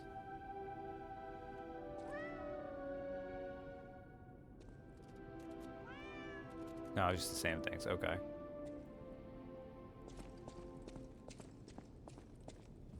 I should hope not, considering the other ones didn't, and some of those were lyrics too. It's like a number of characters named after Winnie the Pooh characters, like the writer of Memoirs of a Pessimist, Eeyore the Donkey, and Charleston Pie is an actual dish enjoyed by high society. Yeah. Kitty says hi to us. Well, Quixotic is one of the songs you play on the gramophone in this game that I think I appreciate it more than I like it. I'd say that I don't still like it, I do. It's just, there are songs I prefer, that's not one of them, I'd say. It was still very pretty. This place is... Okay, there's no easy way to say this, but it's a puppet graveyard. Humans call it an illegal dumping site. The city tried to stop it. Eventually, it had much bigger concerns. Grand Exhibition's horrific solution spread this far, too? It's just too terrible to think about. Oh, why am I thinking about it? Speaking of, you gotta go find a couple of your cats and bring them in. Have a good night. Alright, night, Donnie. Good luck with your cat wrangling.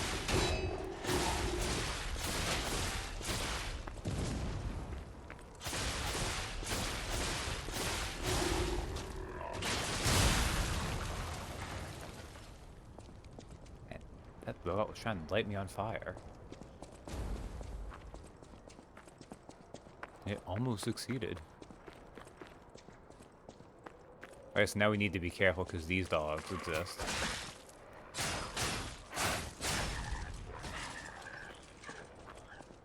These ones have like explosive glowy heads.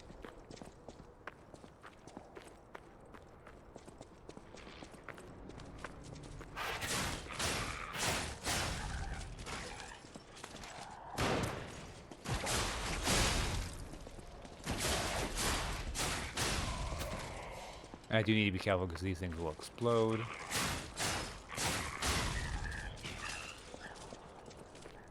These poor dog puppets being forcibly transformed. Weird things placed on their heads. Well, instead of their heads. Belford Superior Insulation. Oh, yes. Let's put that on, actually.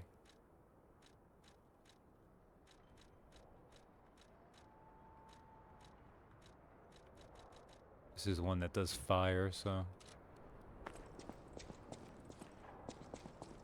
I don't know why fire is a big thing in the Barren Swamp, it just happens to be. Also, there are bear traps around, so you need to be a little bit careful. There's also jerks shooting at us.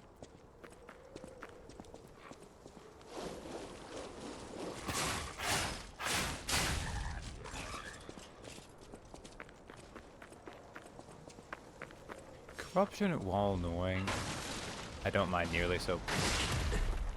Ow. After meaning decay, because at least corruption is just poison. It doesn't do poison and weapon durability. Anyways, here's another goddamn clown puppet.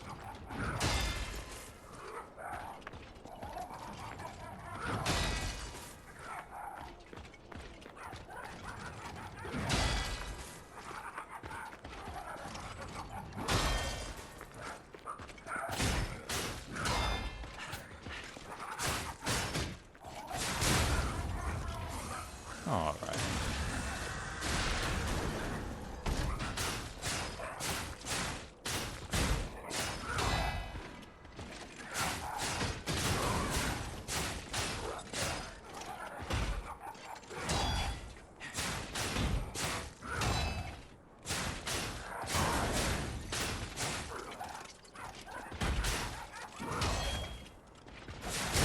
Okay, I was not doing that well.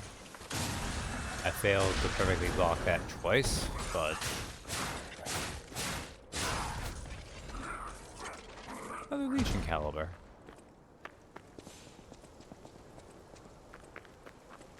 I do kind of like the design this game does. I think it does it maybe a bit too often.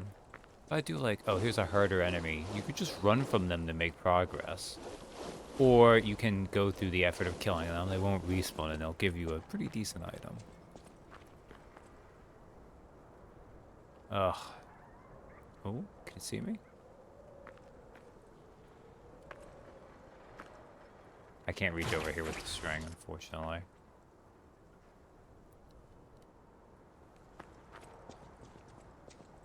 Also, if I want to get this, I actually need to... Oop. Plunging attack. Oh, right.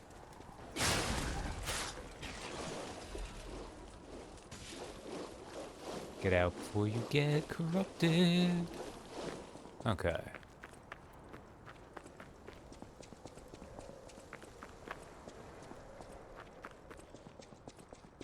Barren Swamp's an okay.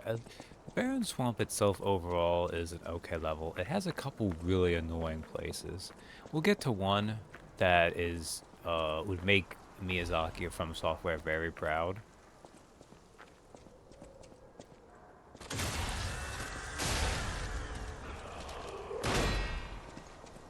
Alright.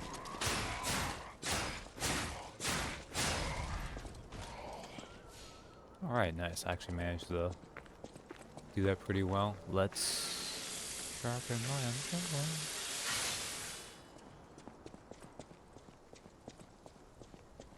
Remember, like, clearly they can't, but it does...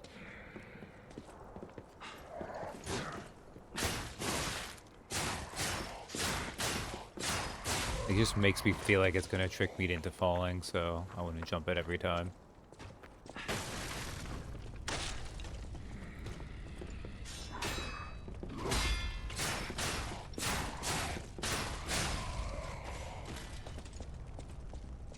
This one's kind of sneaky because there's this guy up here. So if you go for the item first, he'll get you.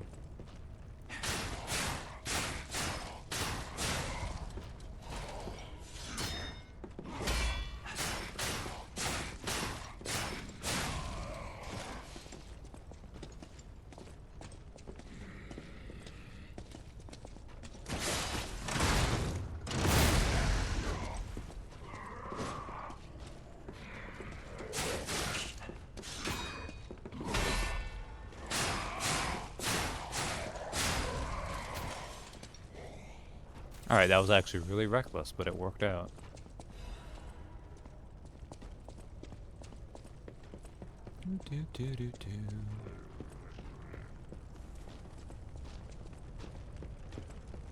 There's another one of those shovel guys down there. Half Moons? Oh, I actually didn't read Half Moonstones, I don't think. Oh, they have the same description, though. Oh, sorry. Oh, wow. They're just the next level of upgrade items for regular weapons. Since I'm using a boss umbrella, it hasn't been really applicable, so.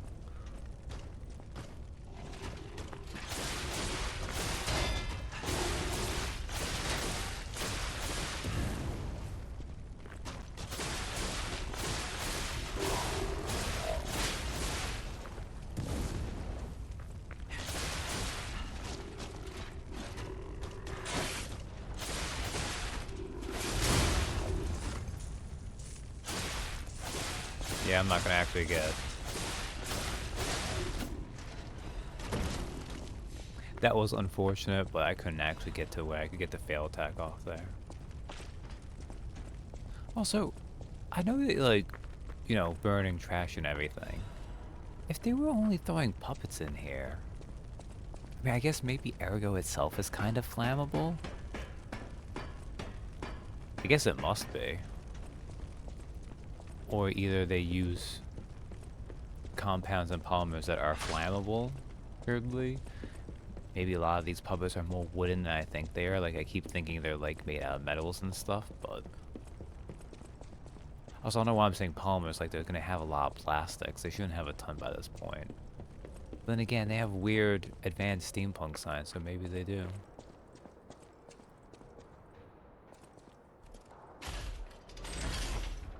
Minecart shortcut, always nice. Just breaks the way open for us.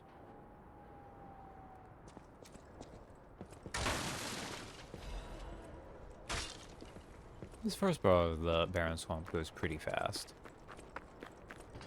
It's just... I think I'm coming up soon on one of the... where it begins to slow you down some.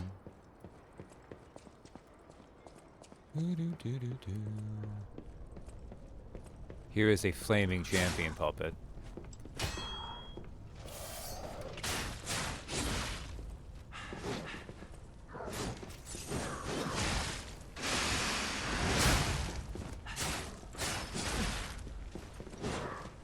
Oh.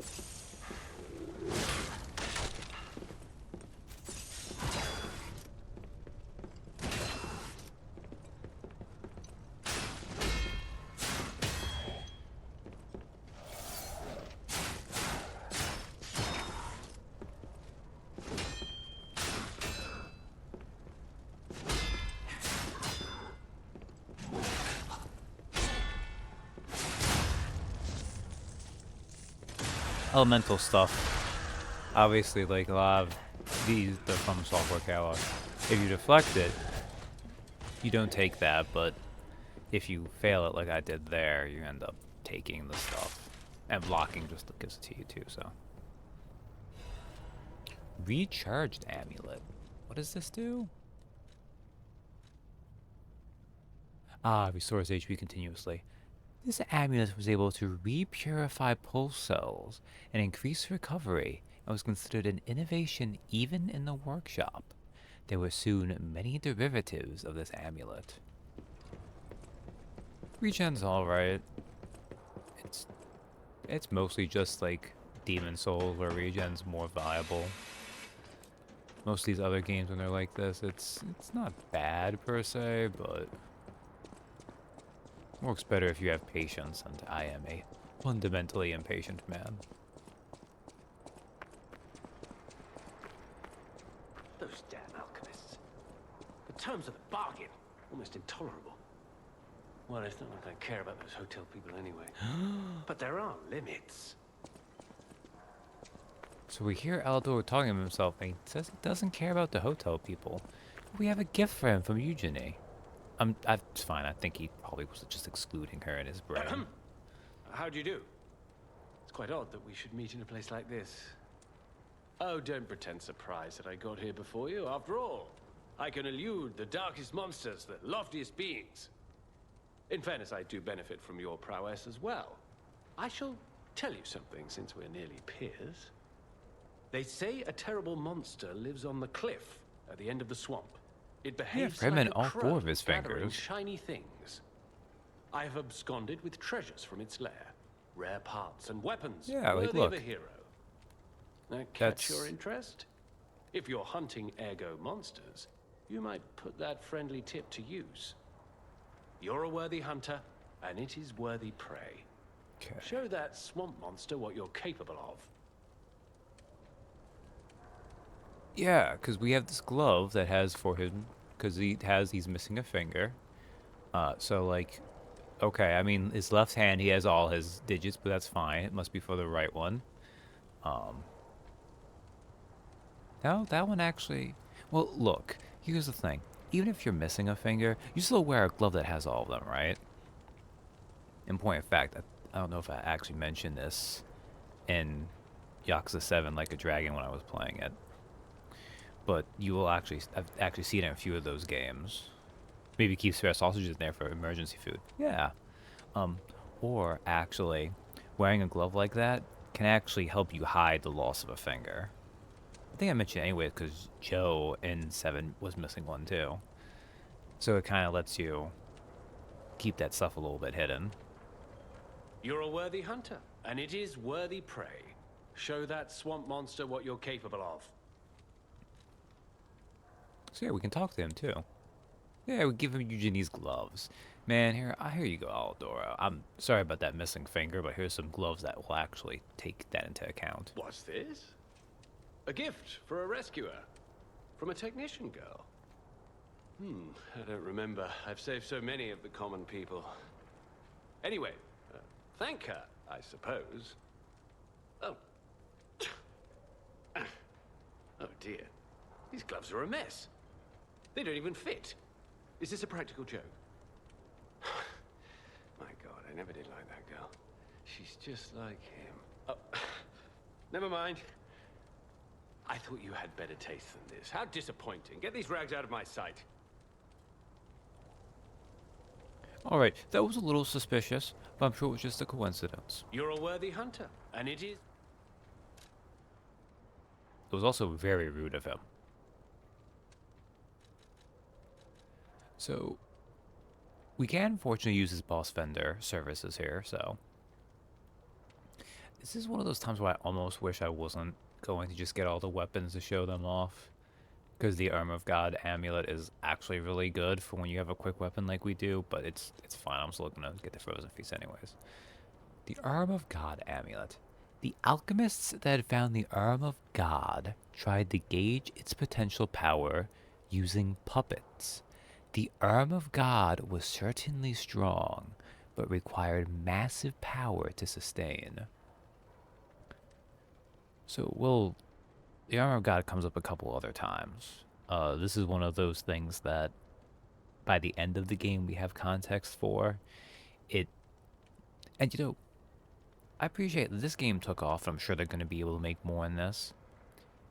I do like when you make some entry too, even if you don't know if it will necessarily be a success, the boldness to put in details for the world you're building.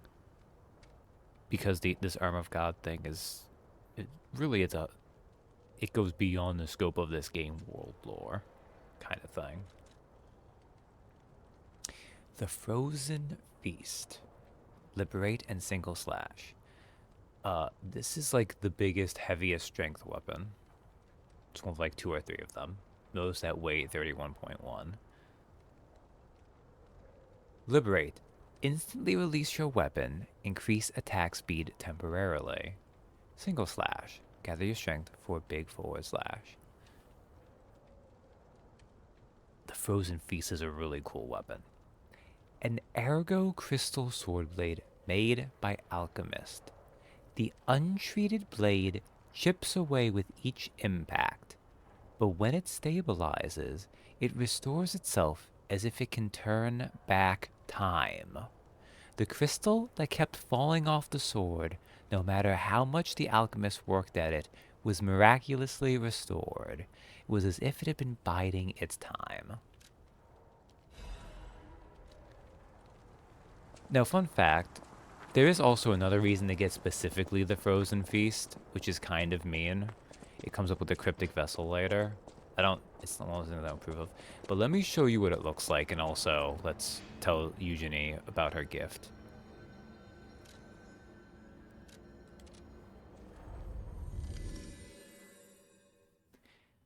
I've also gone through this game with a strength build, and I used the Frozen Feast during it.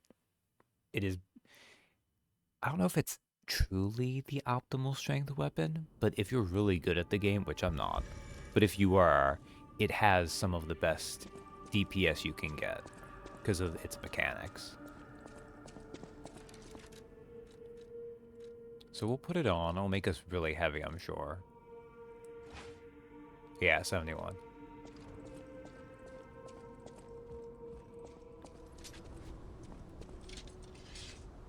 So here's what it looks like right now.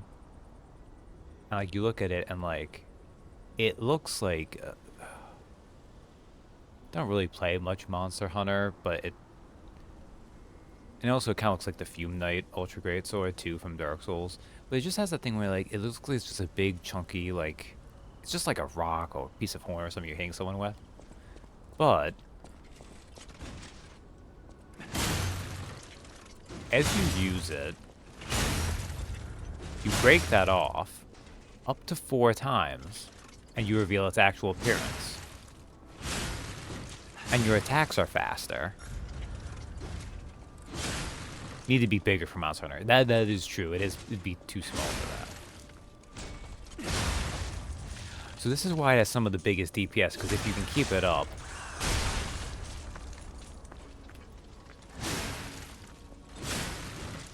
like for the damage it does, that's pretty fast. But after about 5 seconds, it grows back. And that initial swing is really slow. But yeah, see, like that just broke off the tip there.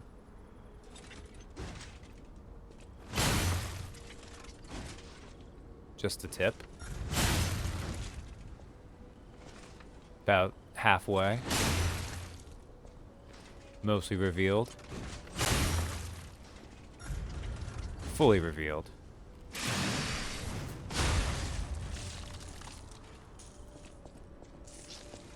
It is a cool weapon.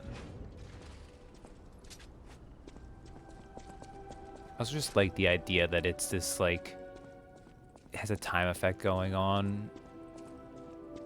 Or, like, it's corroding, but as you knock it off, it will re-corrode those things. But it's just cool. Hey, about my request last time. Did you give Alidoro the gloves? Phew. Even the Union's advancement test didn't make me this nervous. All right, I'm ready. Tell me the truth. Now, Did the gloves make Alidoro happy?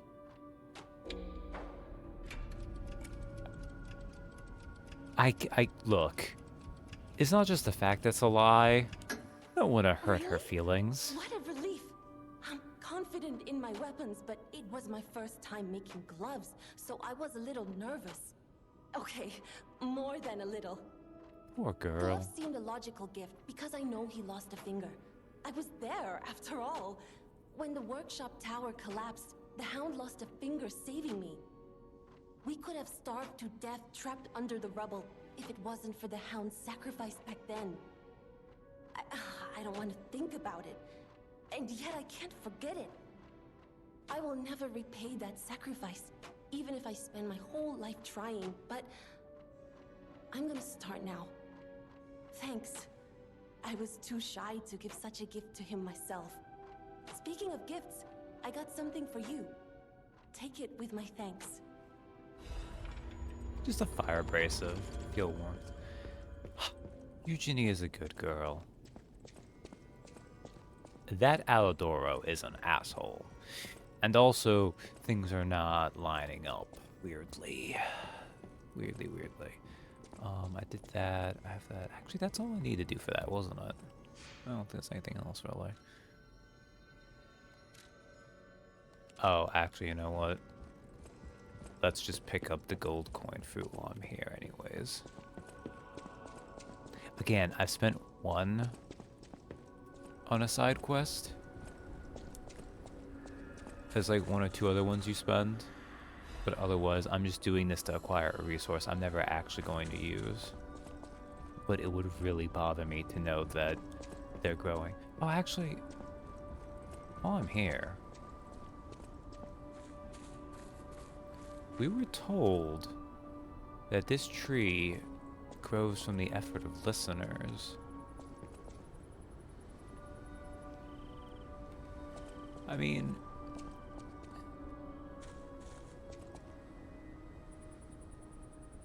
I don't know. I don't really see anything that make it seem that suspicious.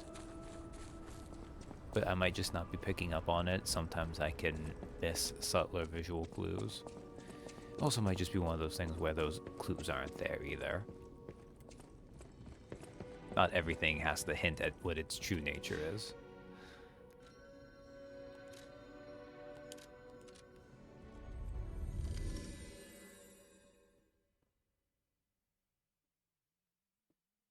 Actually, before this, I liked Alidoro fine. Like, he's clearly meant to be a little annoying with being, like, overconfident in who he is and all that thing. And he's kind of got that, like, arrogant vibe going on, playing things off as cooler than they are. Which, in some cases, though, that can be affable, too, you know? And it did seem to be, like, it was nice to listen to him. But, oh, getting a gift and being a jerk about it.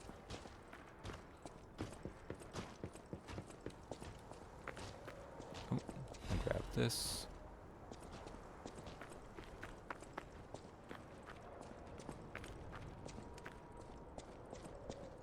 Now we're back to puppets.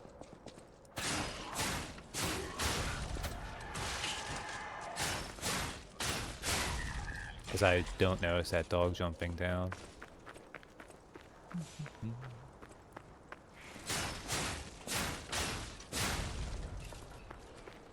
Yeah, despite the fact that we were fighting like some alchemists and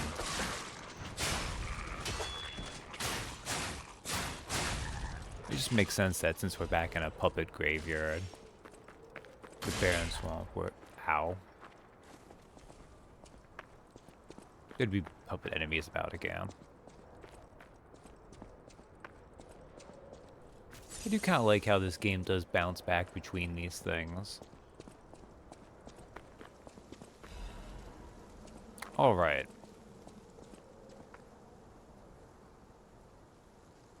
So, there's a puppet up there with by a contraption, and if I go... Welcome to a small little poison swamp area with a ballista. This is classic douchebag level design.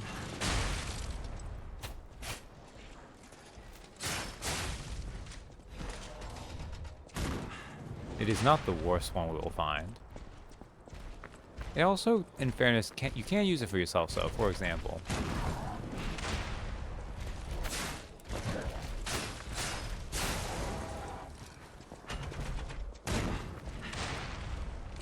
Oh, you are durable.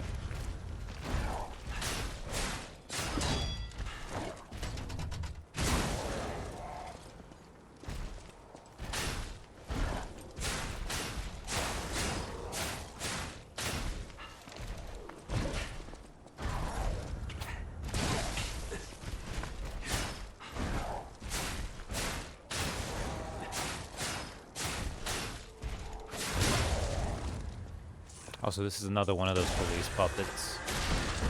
He's just missing his gear. It's also not unique.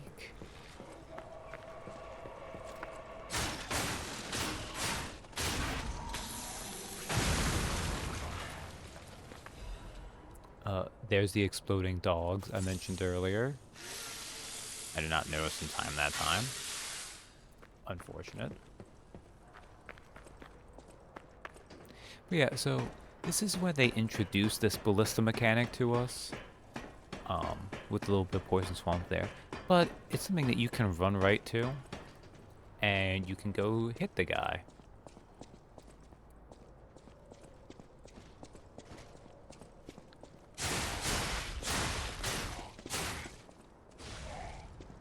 And you can break the ballista.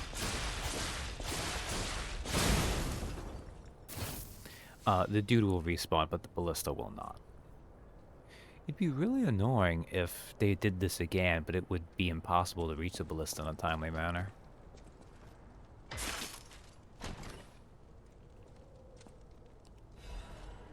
Oh, the live puppet. Okay. This is... So 26.3, this is also another really big strength weapon. So if we look at it, it has killer attack and endure. Killer attack, you swing the weapon to attack, it deals heavy damage to attacking enemies. And endure allows you temporarily withstand the enemy's attack. Live puppet's axe blade. The blade of a bulky axe made from discarded puppet arms. Each arm is fixed in place with wire, and the end result is decidedly grotesque. I'll show those hunks of scrap metal what true fear looks like. The nightmarish axe that the stalkers created caused even puppets to scream. An axe handle that a stalker made using the frame of an industrial puppet. It is said to have been decorated with the arm of the first puppet hunted. A fierce grudge can sometimes give birth to horrifying creations. The twitching arm's axe was a sight to behold. Handy weapon and costs an arm and a leg, etc. So, this is a big strength weapon. And yeah, like it says, it has an arm for the handle on the bottom, and then the majority of the axe blade, except for like the little cleaver at the end, is actually a bunch of puppet arms holding it.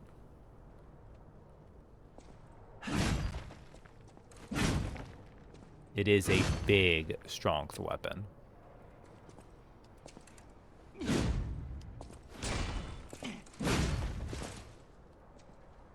And I think if I hold it the entire time, it's a pretty cool weapon too.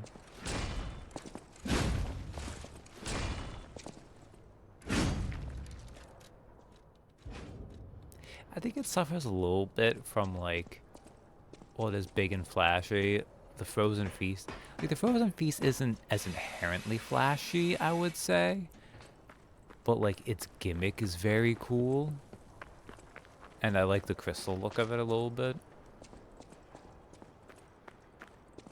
There's a fun aesthetic to be said, though, to something that's a weapon just made out of a body part. Even if in this case it's just puppet body parts.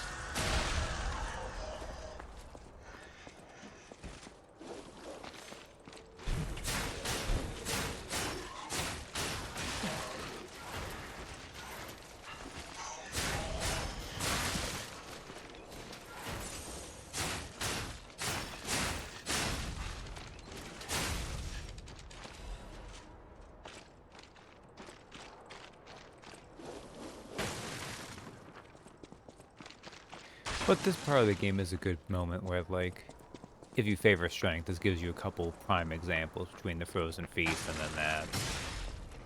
Oh crap. I did not mean to hit that, but I did. You know what?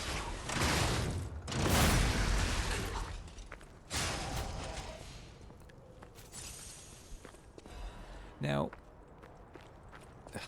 not that well, something I regret using Etiquette, the umbrella. One of the kind of shames of using the puppet string for its big flashy move when you have a light, quick weapon is that it takes the same amount of time, but you don't hit nearly as hard.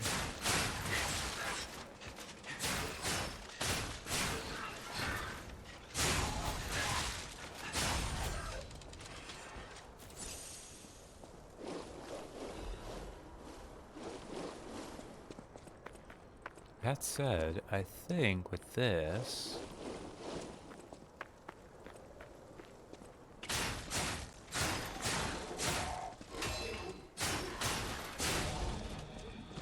Oh, those puppets get kind of annoying when they do that.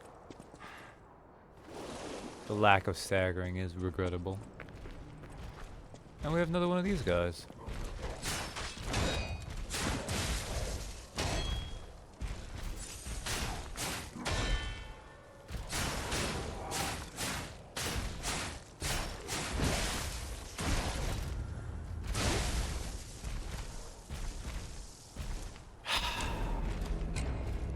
I had to mess around. I don't know why I messed around. I shouldn't have. I could have just dodged those attacks. Oh my, I'll try perfect blocking them. You do have to be careful trying to dodge Fury attacks, because if the dodge connects with the Fury attacks hitbox at any point, you just don't get it at all and it'll damage you.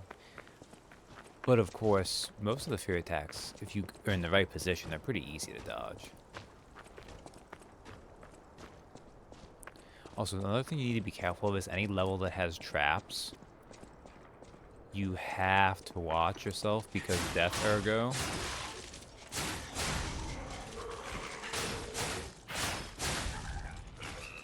It's like, you get... Although I think... Did that actually count for that? Oh no.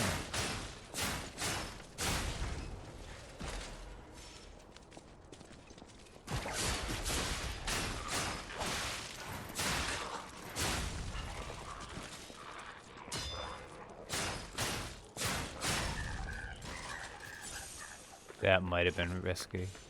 Because when enemies hit you, they take some of your Death Ergo and you have to get it back from them.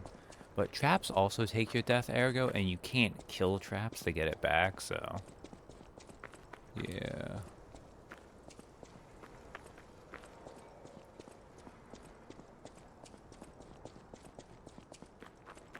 We'll just go over this way.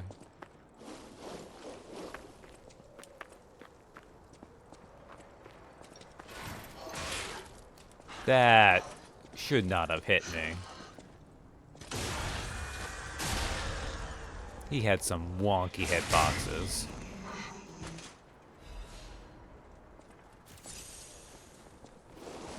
Okay, let's do this fight again, but smarter this time.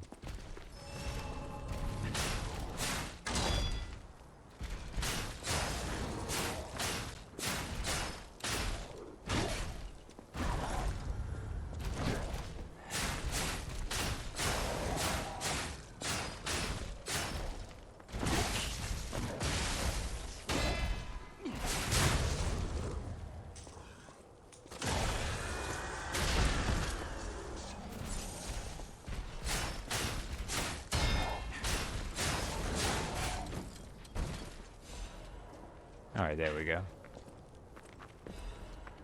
I should have been more careful there. That's actually one where you're almost better off just running past, because... Yeah, right here you're next to a safe spot. But you do have to be careful if you try to run past, though, because, again, if they follow you, you can't use it, so...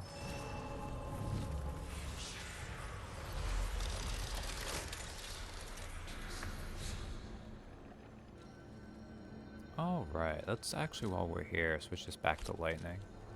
Is everyone ready to meet a friend? Wow. So they do exist. Other puppets like me not bound by the Grand Covenant. I thought I was forever alone. Without the Covenant, my kind hates me. Monsters, humans, puppets. They all hate me. But I want to be friends with humans. Just wants to be friends. If I learn how to feel, would that be possible? If you tell me how, I'll return the favor. I want to learn how to feel. Oh, this is trustworthy. Look, just because he's glowing with red energy. Hello, my only friend. What have you come to tell me? See, we're his only friend. So we can teach him about sadness. I see now how scary losing someone can be. I may not be able to cry, but I hope I can comfort others now. Thank you. He has the winsome childlike voice. Ignore all the distortion.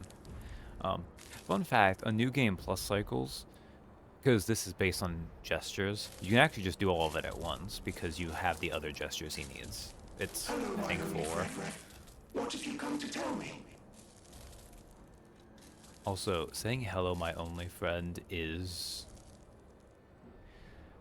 It's a lot. Clapping is the mimicry of a joyful heart. It's good to feel alive. Thanks. Hey, there we go. Hello, my only friend. We'll be back. Alright. So... the problem with earlier is that it wasn't enough. We needed a poison swamp, a ballista, and giant bosses. Now, in fairness,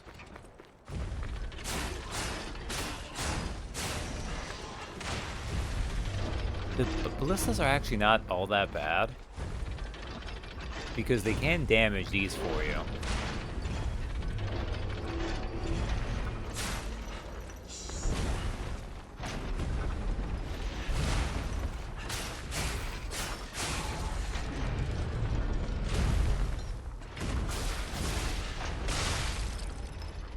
As evidenced by that.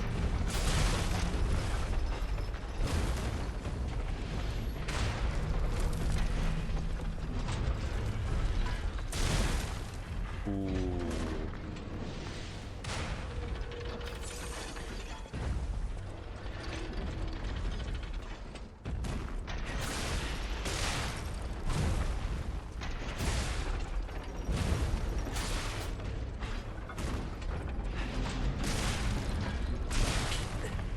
I am bad at this.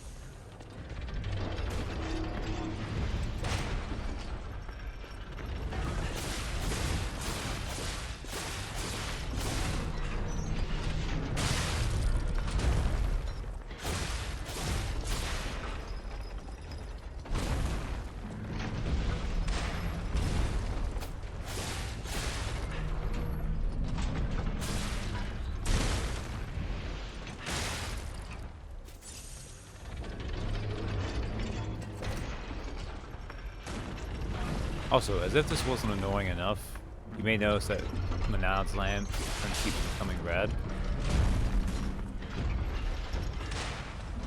That's because there are, of course, butterflies in this area.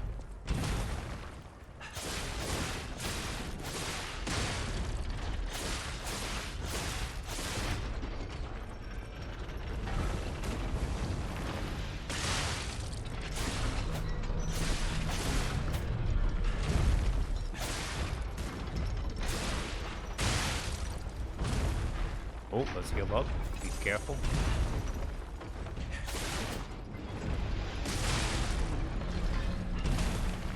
Why can I never hear this goddamn ballista?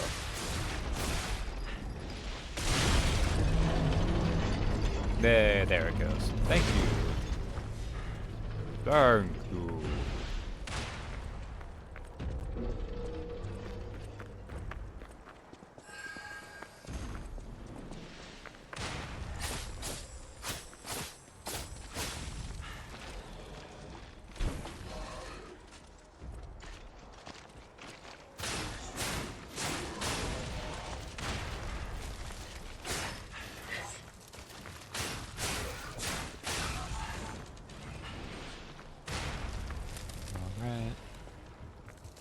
So yeah, I feel like it's actually easier without the ballistas, but they do, as long as you pay attention, they do help you do work and they make it faster, so. I'm just really bad at actually paying attention to them, which is a me issue.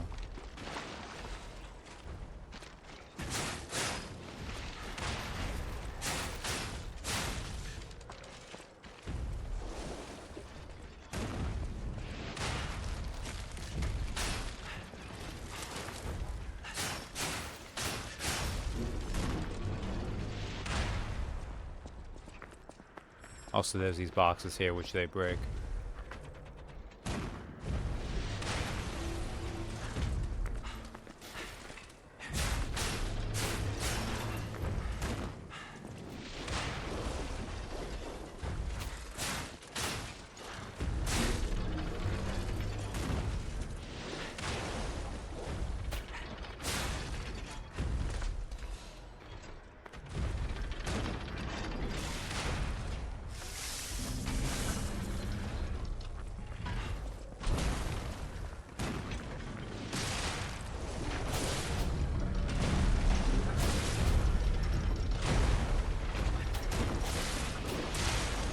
Ow.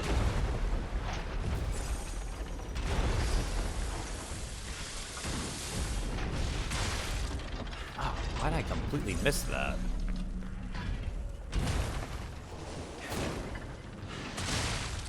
Also, I should really bring him over more. I shouldn't have popped this as early as I did.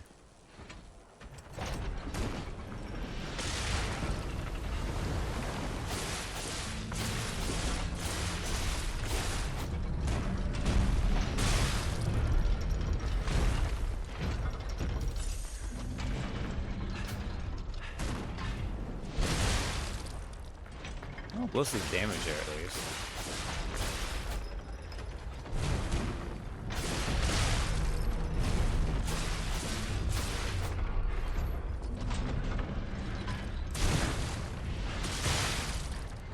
Aww.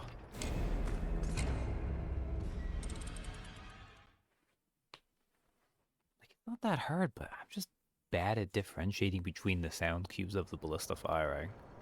It doesn't help too that like the chunking sound of it moving around. Oh yeah, shock. It is annoying, but I understand why. If you die when you have one of those active, the game does tell you something about it.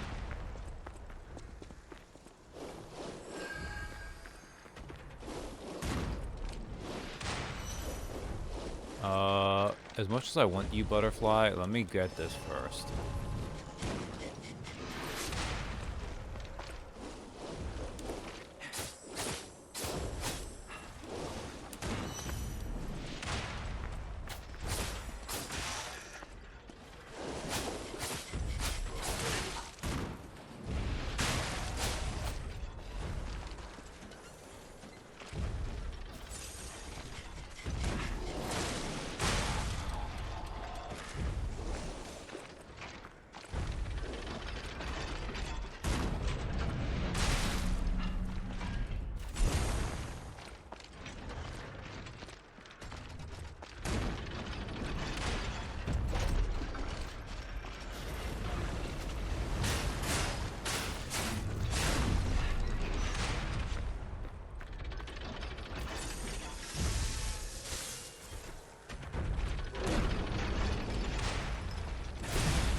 Okay, that hitbox definitely hit me before I actually was close enough for the count.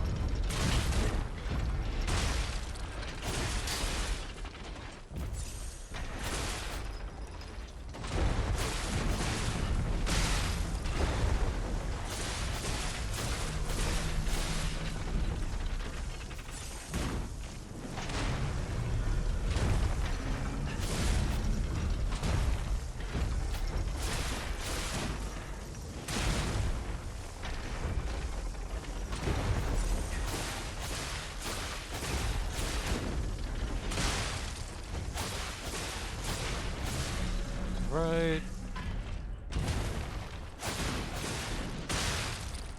Mind you. Oh, come on.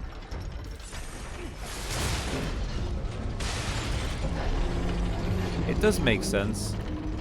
Using a tiny umbrella against a giant mechanical puppet would be a little bit rough.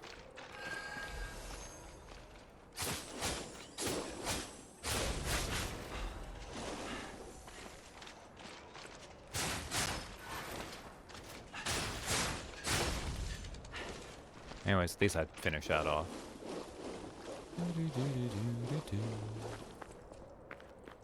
And yeah, I should probably spend some of this But I do have a reason to hold off.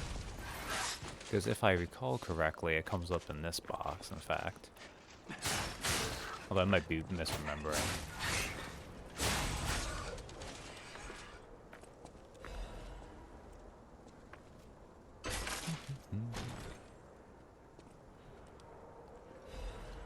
Ah, I thought so. The Fancy Vanini Collection.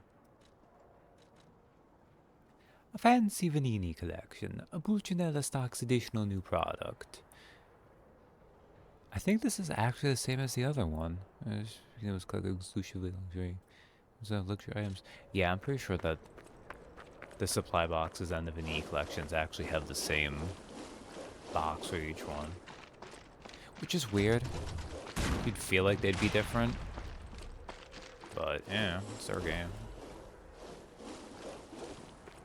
Yeah, so you can't get through here. Which is kind of mean of them. But it is what it is, I guess.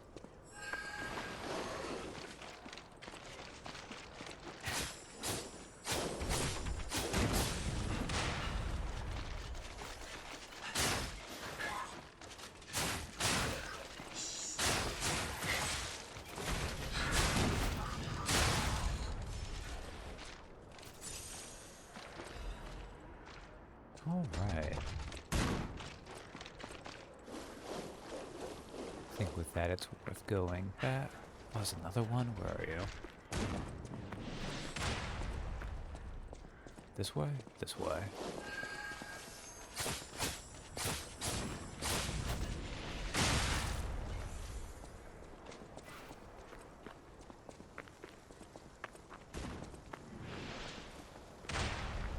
Alright, let's get back to the hotel.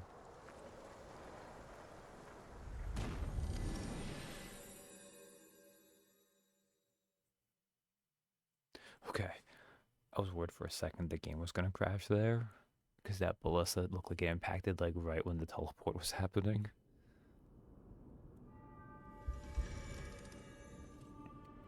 Also did get something new. Where is it? We got a stabilized alchemical booster, which is just a better one to improve the tree. So it doesn't make a huge difference, actually. At the House of Vanini. Yo, Pulcinella. Here's the Fancy Vanini collection. Master Vanini's collection box. You are indeed full of surprises, sir. Patrons of prestige can always count on seeing a bit more than the average customer. I am talking about you, sir. Shall we pay a visit to the House of Vanini's private reserve? And a dim ergo chunk. At the I like House of Pulcinella. Vanini. So there's some more cranks, which is fine. We get the Destruction Grindstone, which temporarily increases weapon stagger attack. This is going to be really good for one boss later on. And we get the Satisfaction Grindstone, which temporarily increases weapon critical rate. Now, this also means if you have a 0 critical rate, it gives you a critical rate. It's just a flat percentage, so. There's the Tyrant Murderer's Dagger. I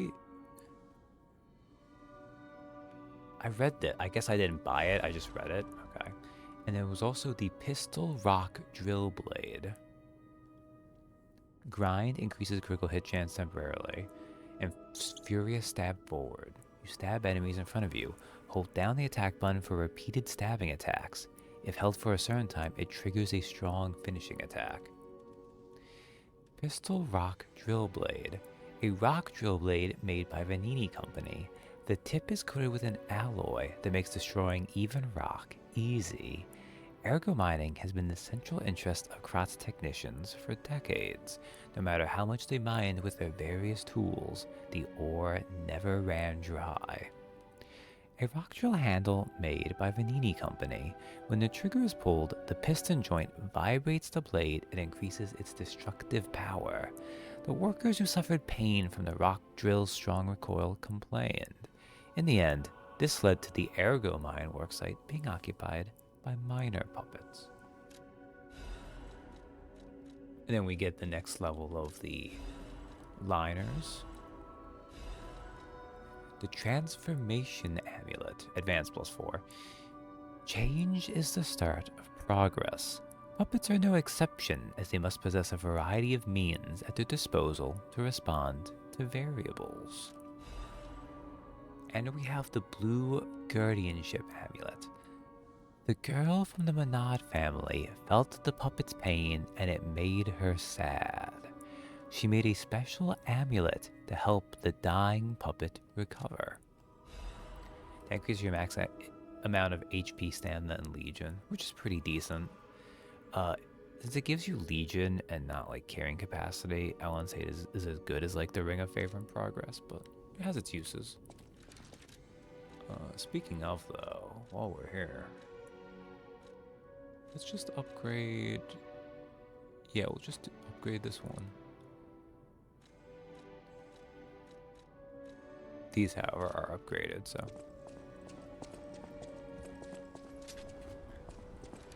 Since we're here, I didn't use, so the,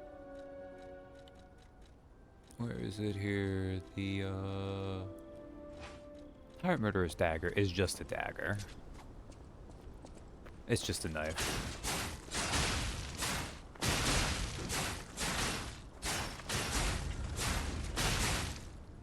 It is cool, it has a double stab there, so.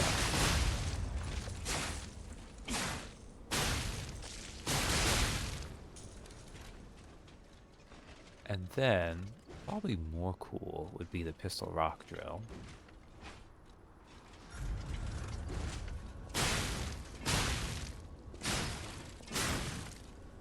So you just poke. Ooh, that sends you back.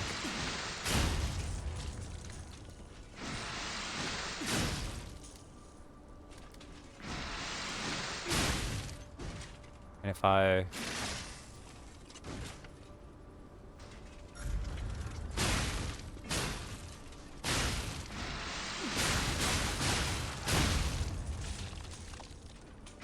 Right, that's just extra that.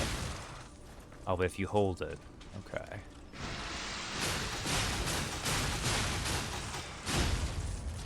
Oh, that can just keep going until you let go. My goodness.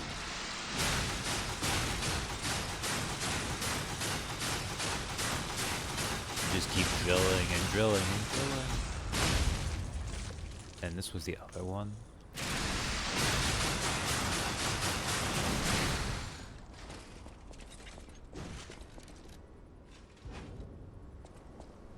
So yeah, that just, that does what it says on the tin. You drill.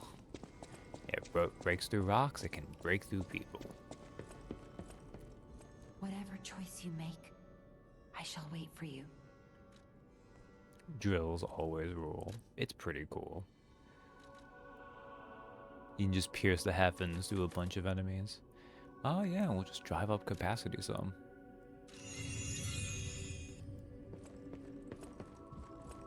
I think once we hit 30 capacity, I can start putting it back into dexterity again. But for now, let's go back to the Barren Swamp. Got about 20 minutes left.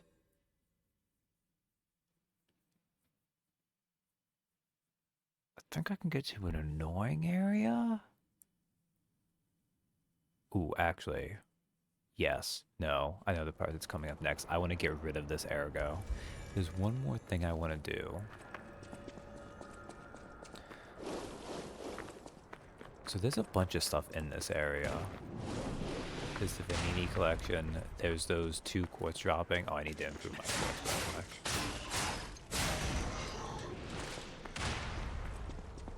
But there's also a pretty easy to miss encounter here.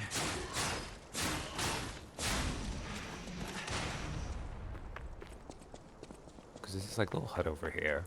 Actually, I say easy to miss. I don't think this is easy to miss. I think I was just blind the first time.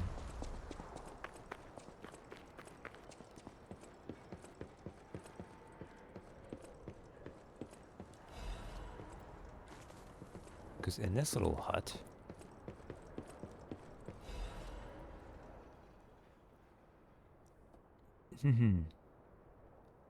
Experiment report of Order Test Subject 890. Name Test Subject 890, status report, the most successful case from the prototype elixir injection experiments. 3 patients suffering from the petrification disease who got the elixir injection at the same time died. Right up until their deaths, they experienced painful necrosis and skin ruptures, seizures and convulsions, and crystalline metastasis throughout the body. Ultimately, they became mutations known as carcasses. Number 890 was able to suppress neutralization side effects and has been stable for 56 hours so far. Just the dissociative amnesia, seizures, aggressive urges, and hallucinations found in typical petrification disease victims.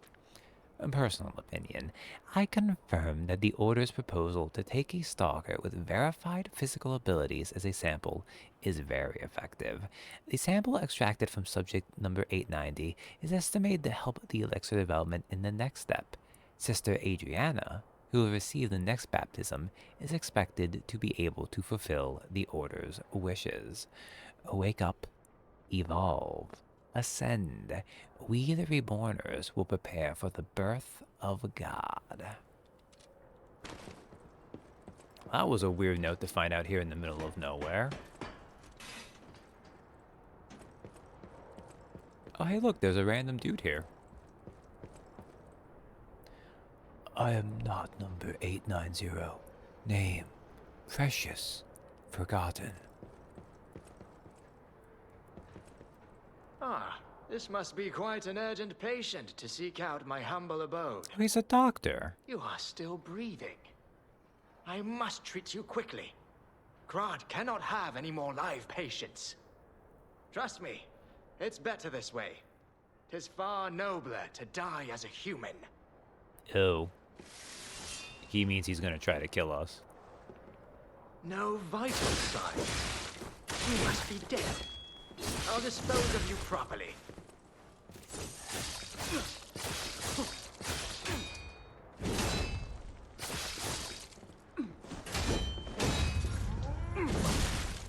Man, I do not remember how to do this properly.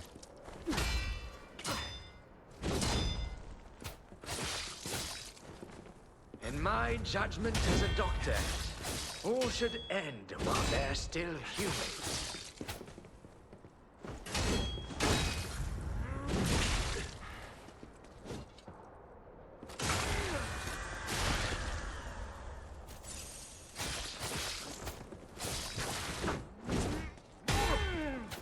Oh, I already broke his weapon.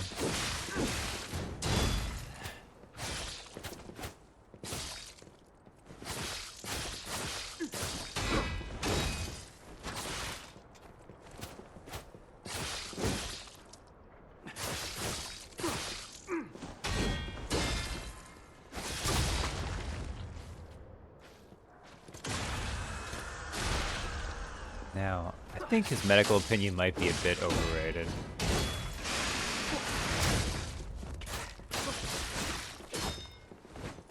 Ooh. There we go.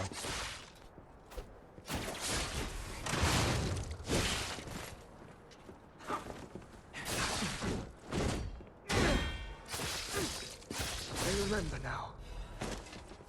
My Adelina.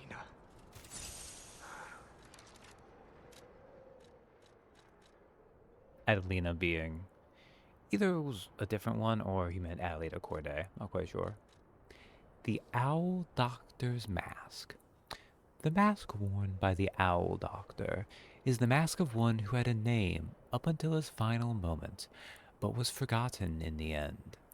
The alchemist's merciless experiments pushed him to his limit. In his pain, he denied reality and escaped into delusion. Can't believe you killed Al, Grandpa. Yeah, he had to go. It's easier to do that than playing him tomorrow. Oh yeah, how is the game going? Hey, Tutor Darkness. It's going pretty well. I'm getting near where I'm going to wrap up for the night, so. Actually, I say it's going pretty well. That's not even entirely true. The next part kind of sucks. But that's okay.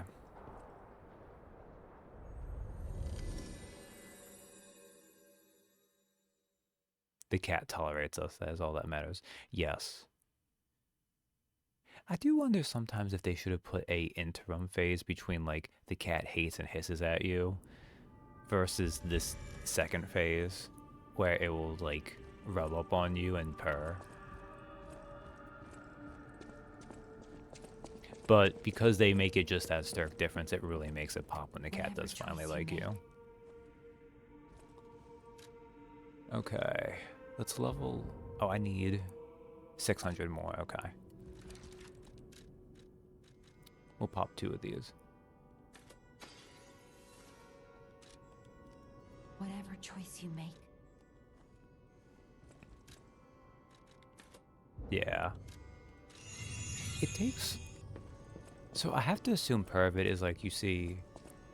Because there's 4 messages. But the first message is like your springs are reacting. That goes pretty quickly.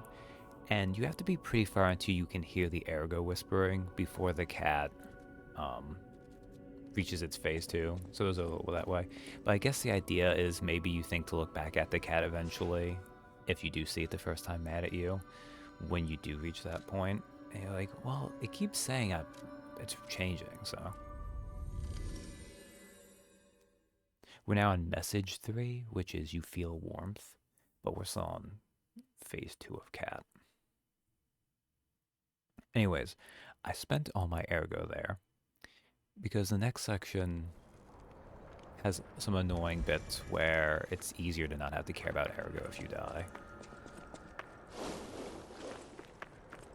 So let's hope I can at least get past here.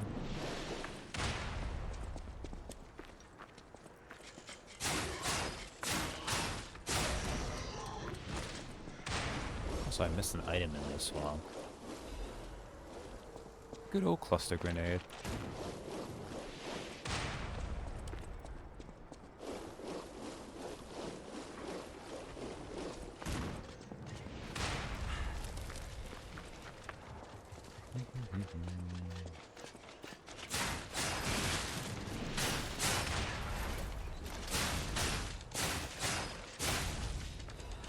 I'm actually amazed that didn't hit me. I thought I really took longer than I thought it did. Oh, hey, look. It's the minecart area / village from Resident Evil 4. They have taken over the post. Beware of the rocks when entering the ravine.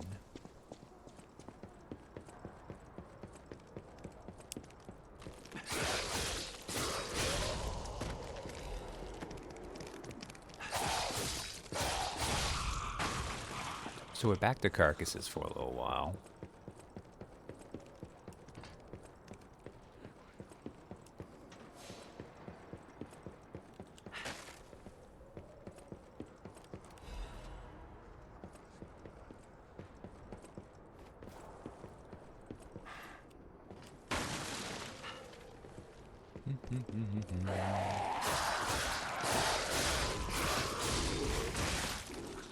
Oh, you spat up on me. I did not mean to heal there. That's fine.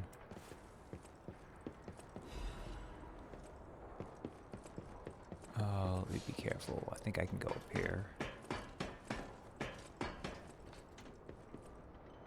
No, right, this brings me back to here. I do want to go there. Okay, so let's not mess that up.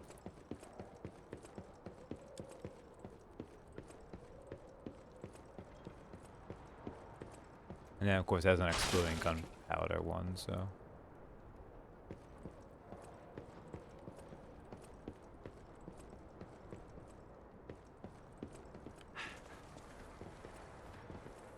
I should have died there, to be honest. That was stupid.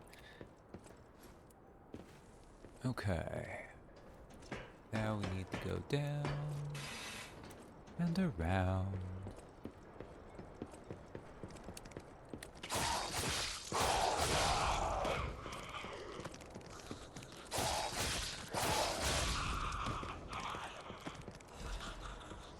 I don't think I ever consciously thought about, like, this only very barely has resemblance to Resident Evil 4, I think the fact that you go back from puppets to carcasses is just what makes my brain do that connection here.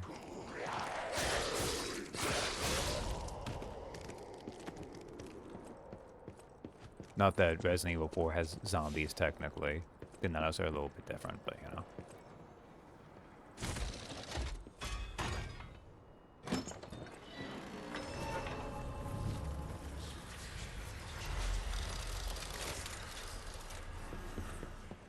Now, there are instant death falls here, which, you know, can be a little bit dangerous. But that is not actually why it's easy to lose Ergo. Although, this is kind of sneaky right here, see? Oh look, there's this big thing here, right? It's just that. That's one of those, like, dick perks.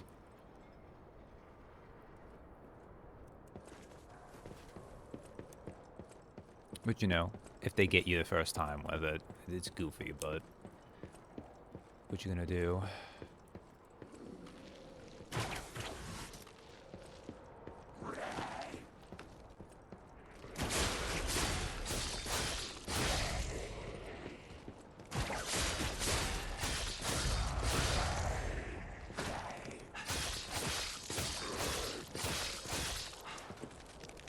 Alright, let's... Can I... No, I can't.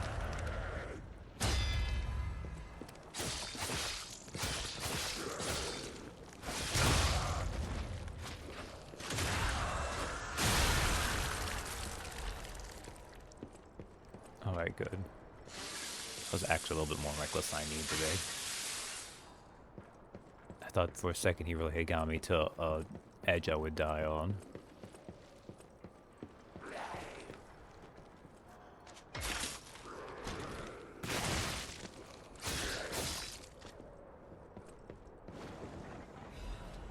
Hey, another Legion caliber. We do need to... I will eventually upgrade another arm, but...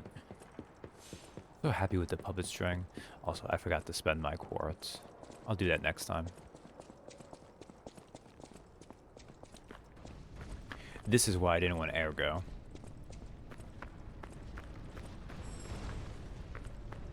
This area has butterflies on it.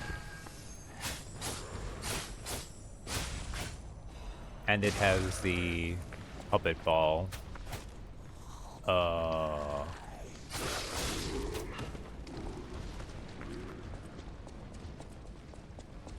This part's not so bad.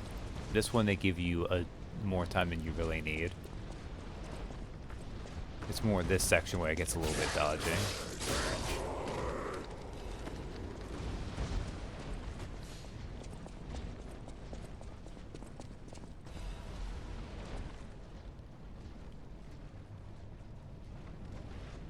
Did I? Oh, I didn't get that. Oh, fine.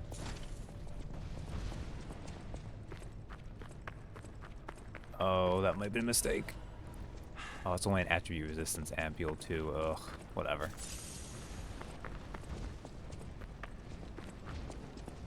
Not that the puppet boulders are they don't instantly kill you. They do send you flying too, and there's still some instant death pits here, so let's just try to get through this pretty quickly if we can.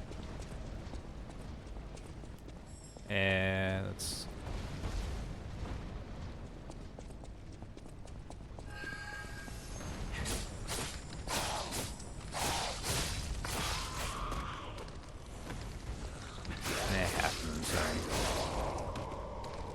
And this one's pretty cruel. This one, I think... That end there, I'm pretty sure you can't actually really get without taking the hit.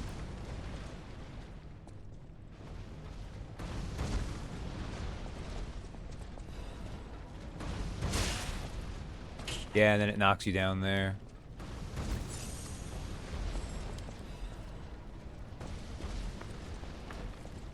And we'll go back.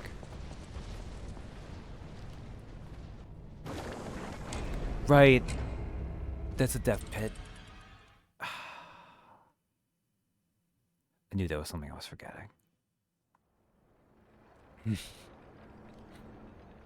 And that's why I didn't want to care about my Ergo.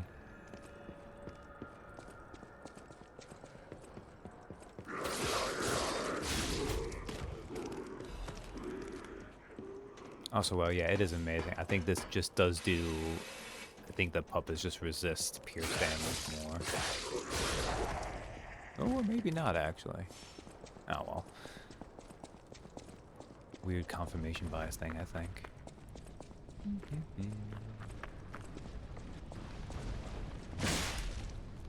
Oh, are you... Whatever.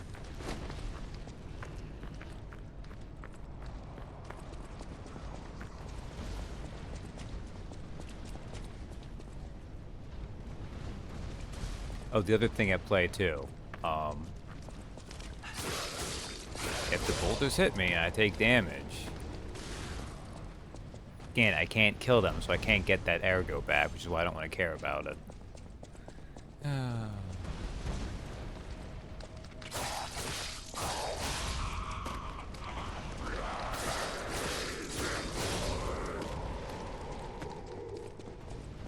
think it's this one, actually, that kind of gets me.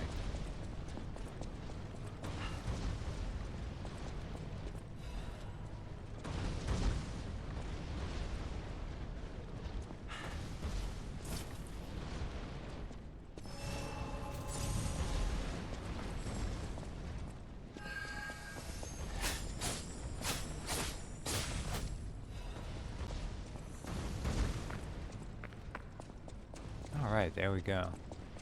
Actually got that ergo back. Didn't really amount to much because I spent it anyway, so.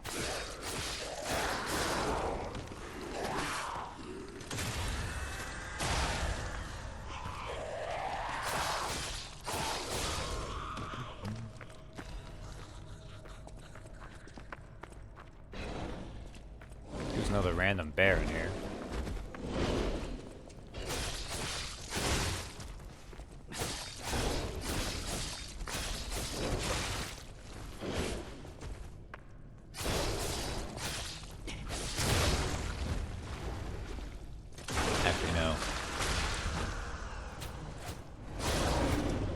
There's a random bear in here in this cave. Maybe this bear was thinking, hey, this is my cave.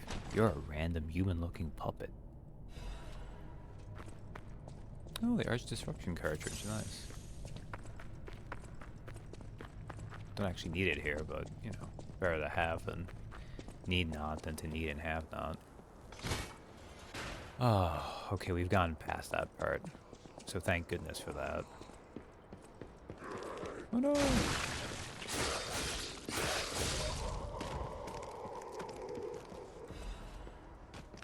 Now it's a little bit cheeky, but you do hear the guy before he does it, so.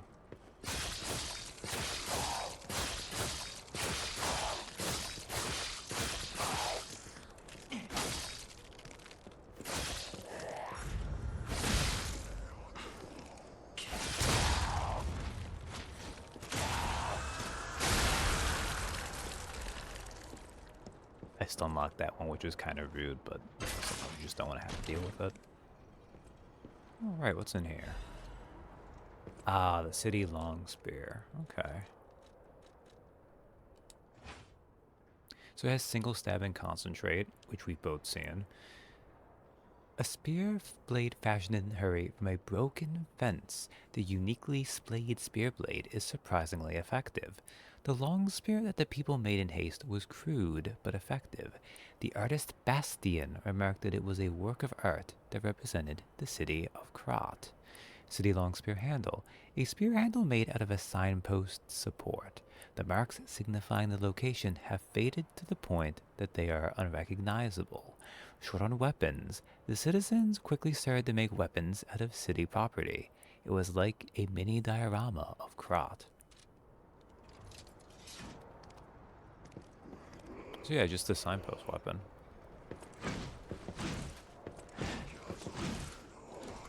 I actually think that might be Black Cat's weapon.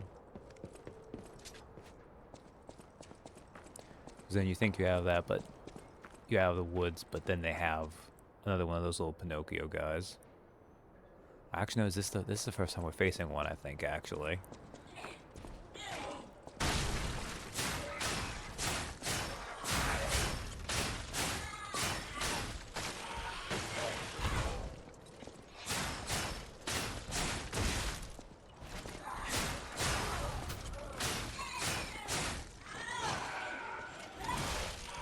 And he got me with the grab.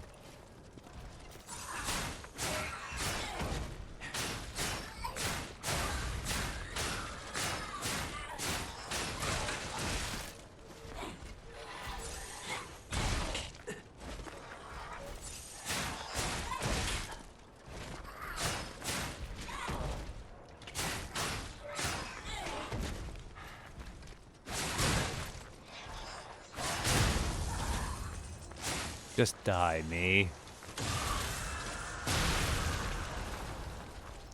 Leaping Amulet, Darkmoon Moonstone of the Covenant. If I look at that Leaping Amulet, it's not all that fancy, I don't think. Why am I blind?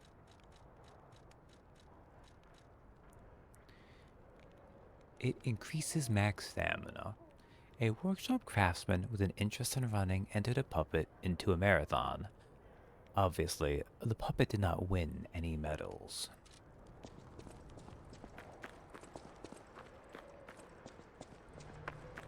So that's like a mini boss you can do, and oh, sorry, 2 o'clock. Okay.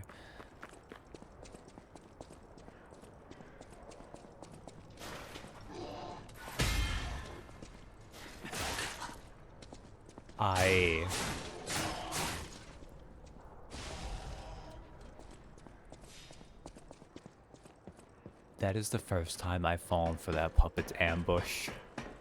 But I actually blocked it. Oh my god. Okay. That was dumb.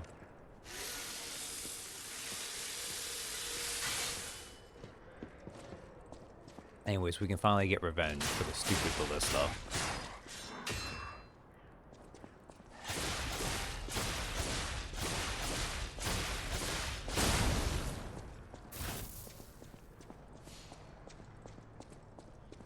Point of fact, this is actually the way forward, which I forgot. So let's actually go back this way, because I want to do the... There's like an item or something down here. Nothing too important, but...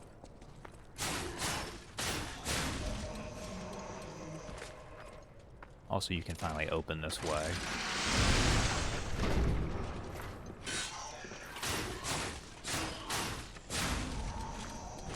Not that it matters anymore to open the way once you've destroyed the ballista, but, you know. Sometimes opening those ways is more about the satisfaction of knowing you've done so. And, like, connecting that spot actively on the map than it is about actual functional utility progressing through the level.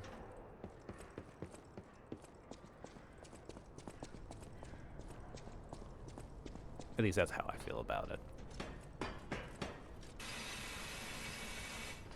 I guess you could say it's an aesthetic shortcut instead of a functional one. But yeah.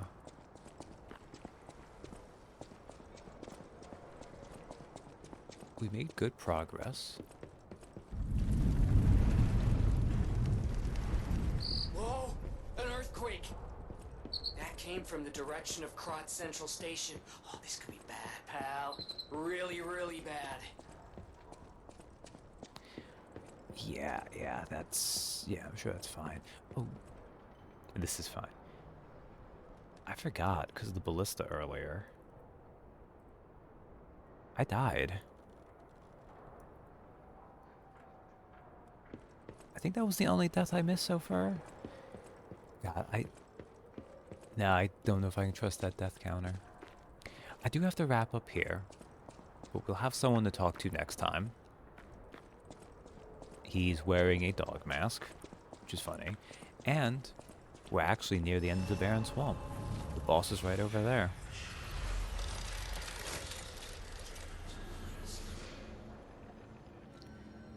But actually, you know what? I'm going to... No, this is fine. After I talk to him, I'm going to want to teleport anyway, so it's fine leaving it here. So, hey, thanks for hanging out with me. We're like close to the 2/3 part. Because because I was in a post-Romeo file, everything's on fire again. So, yeah. This is fine. Good night, all.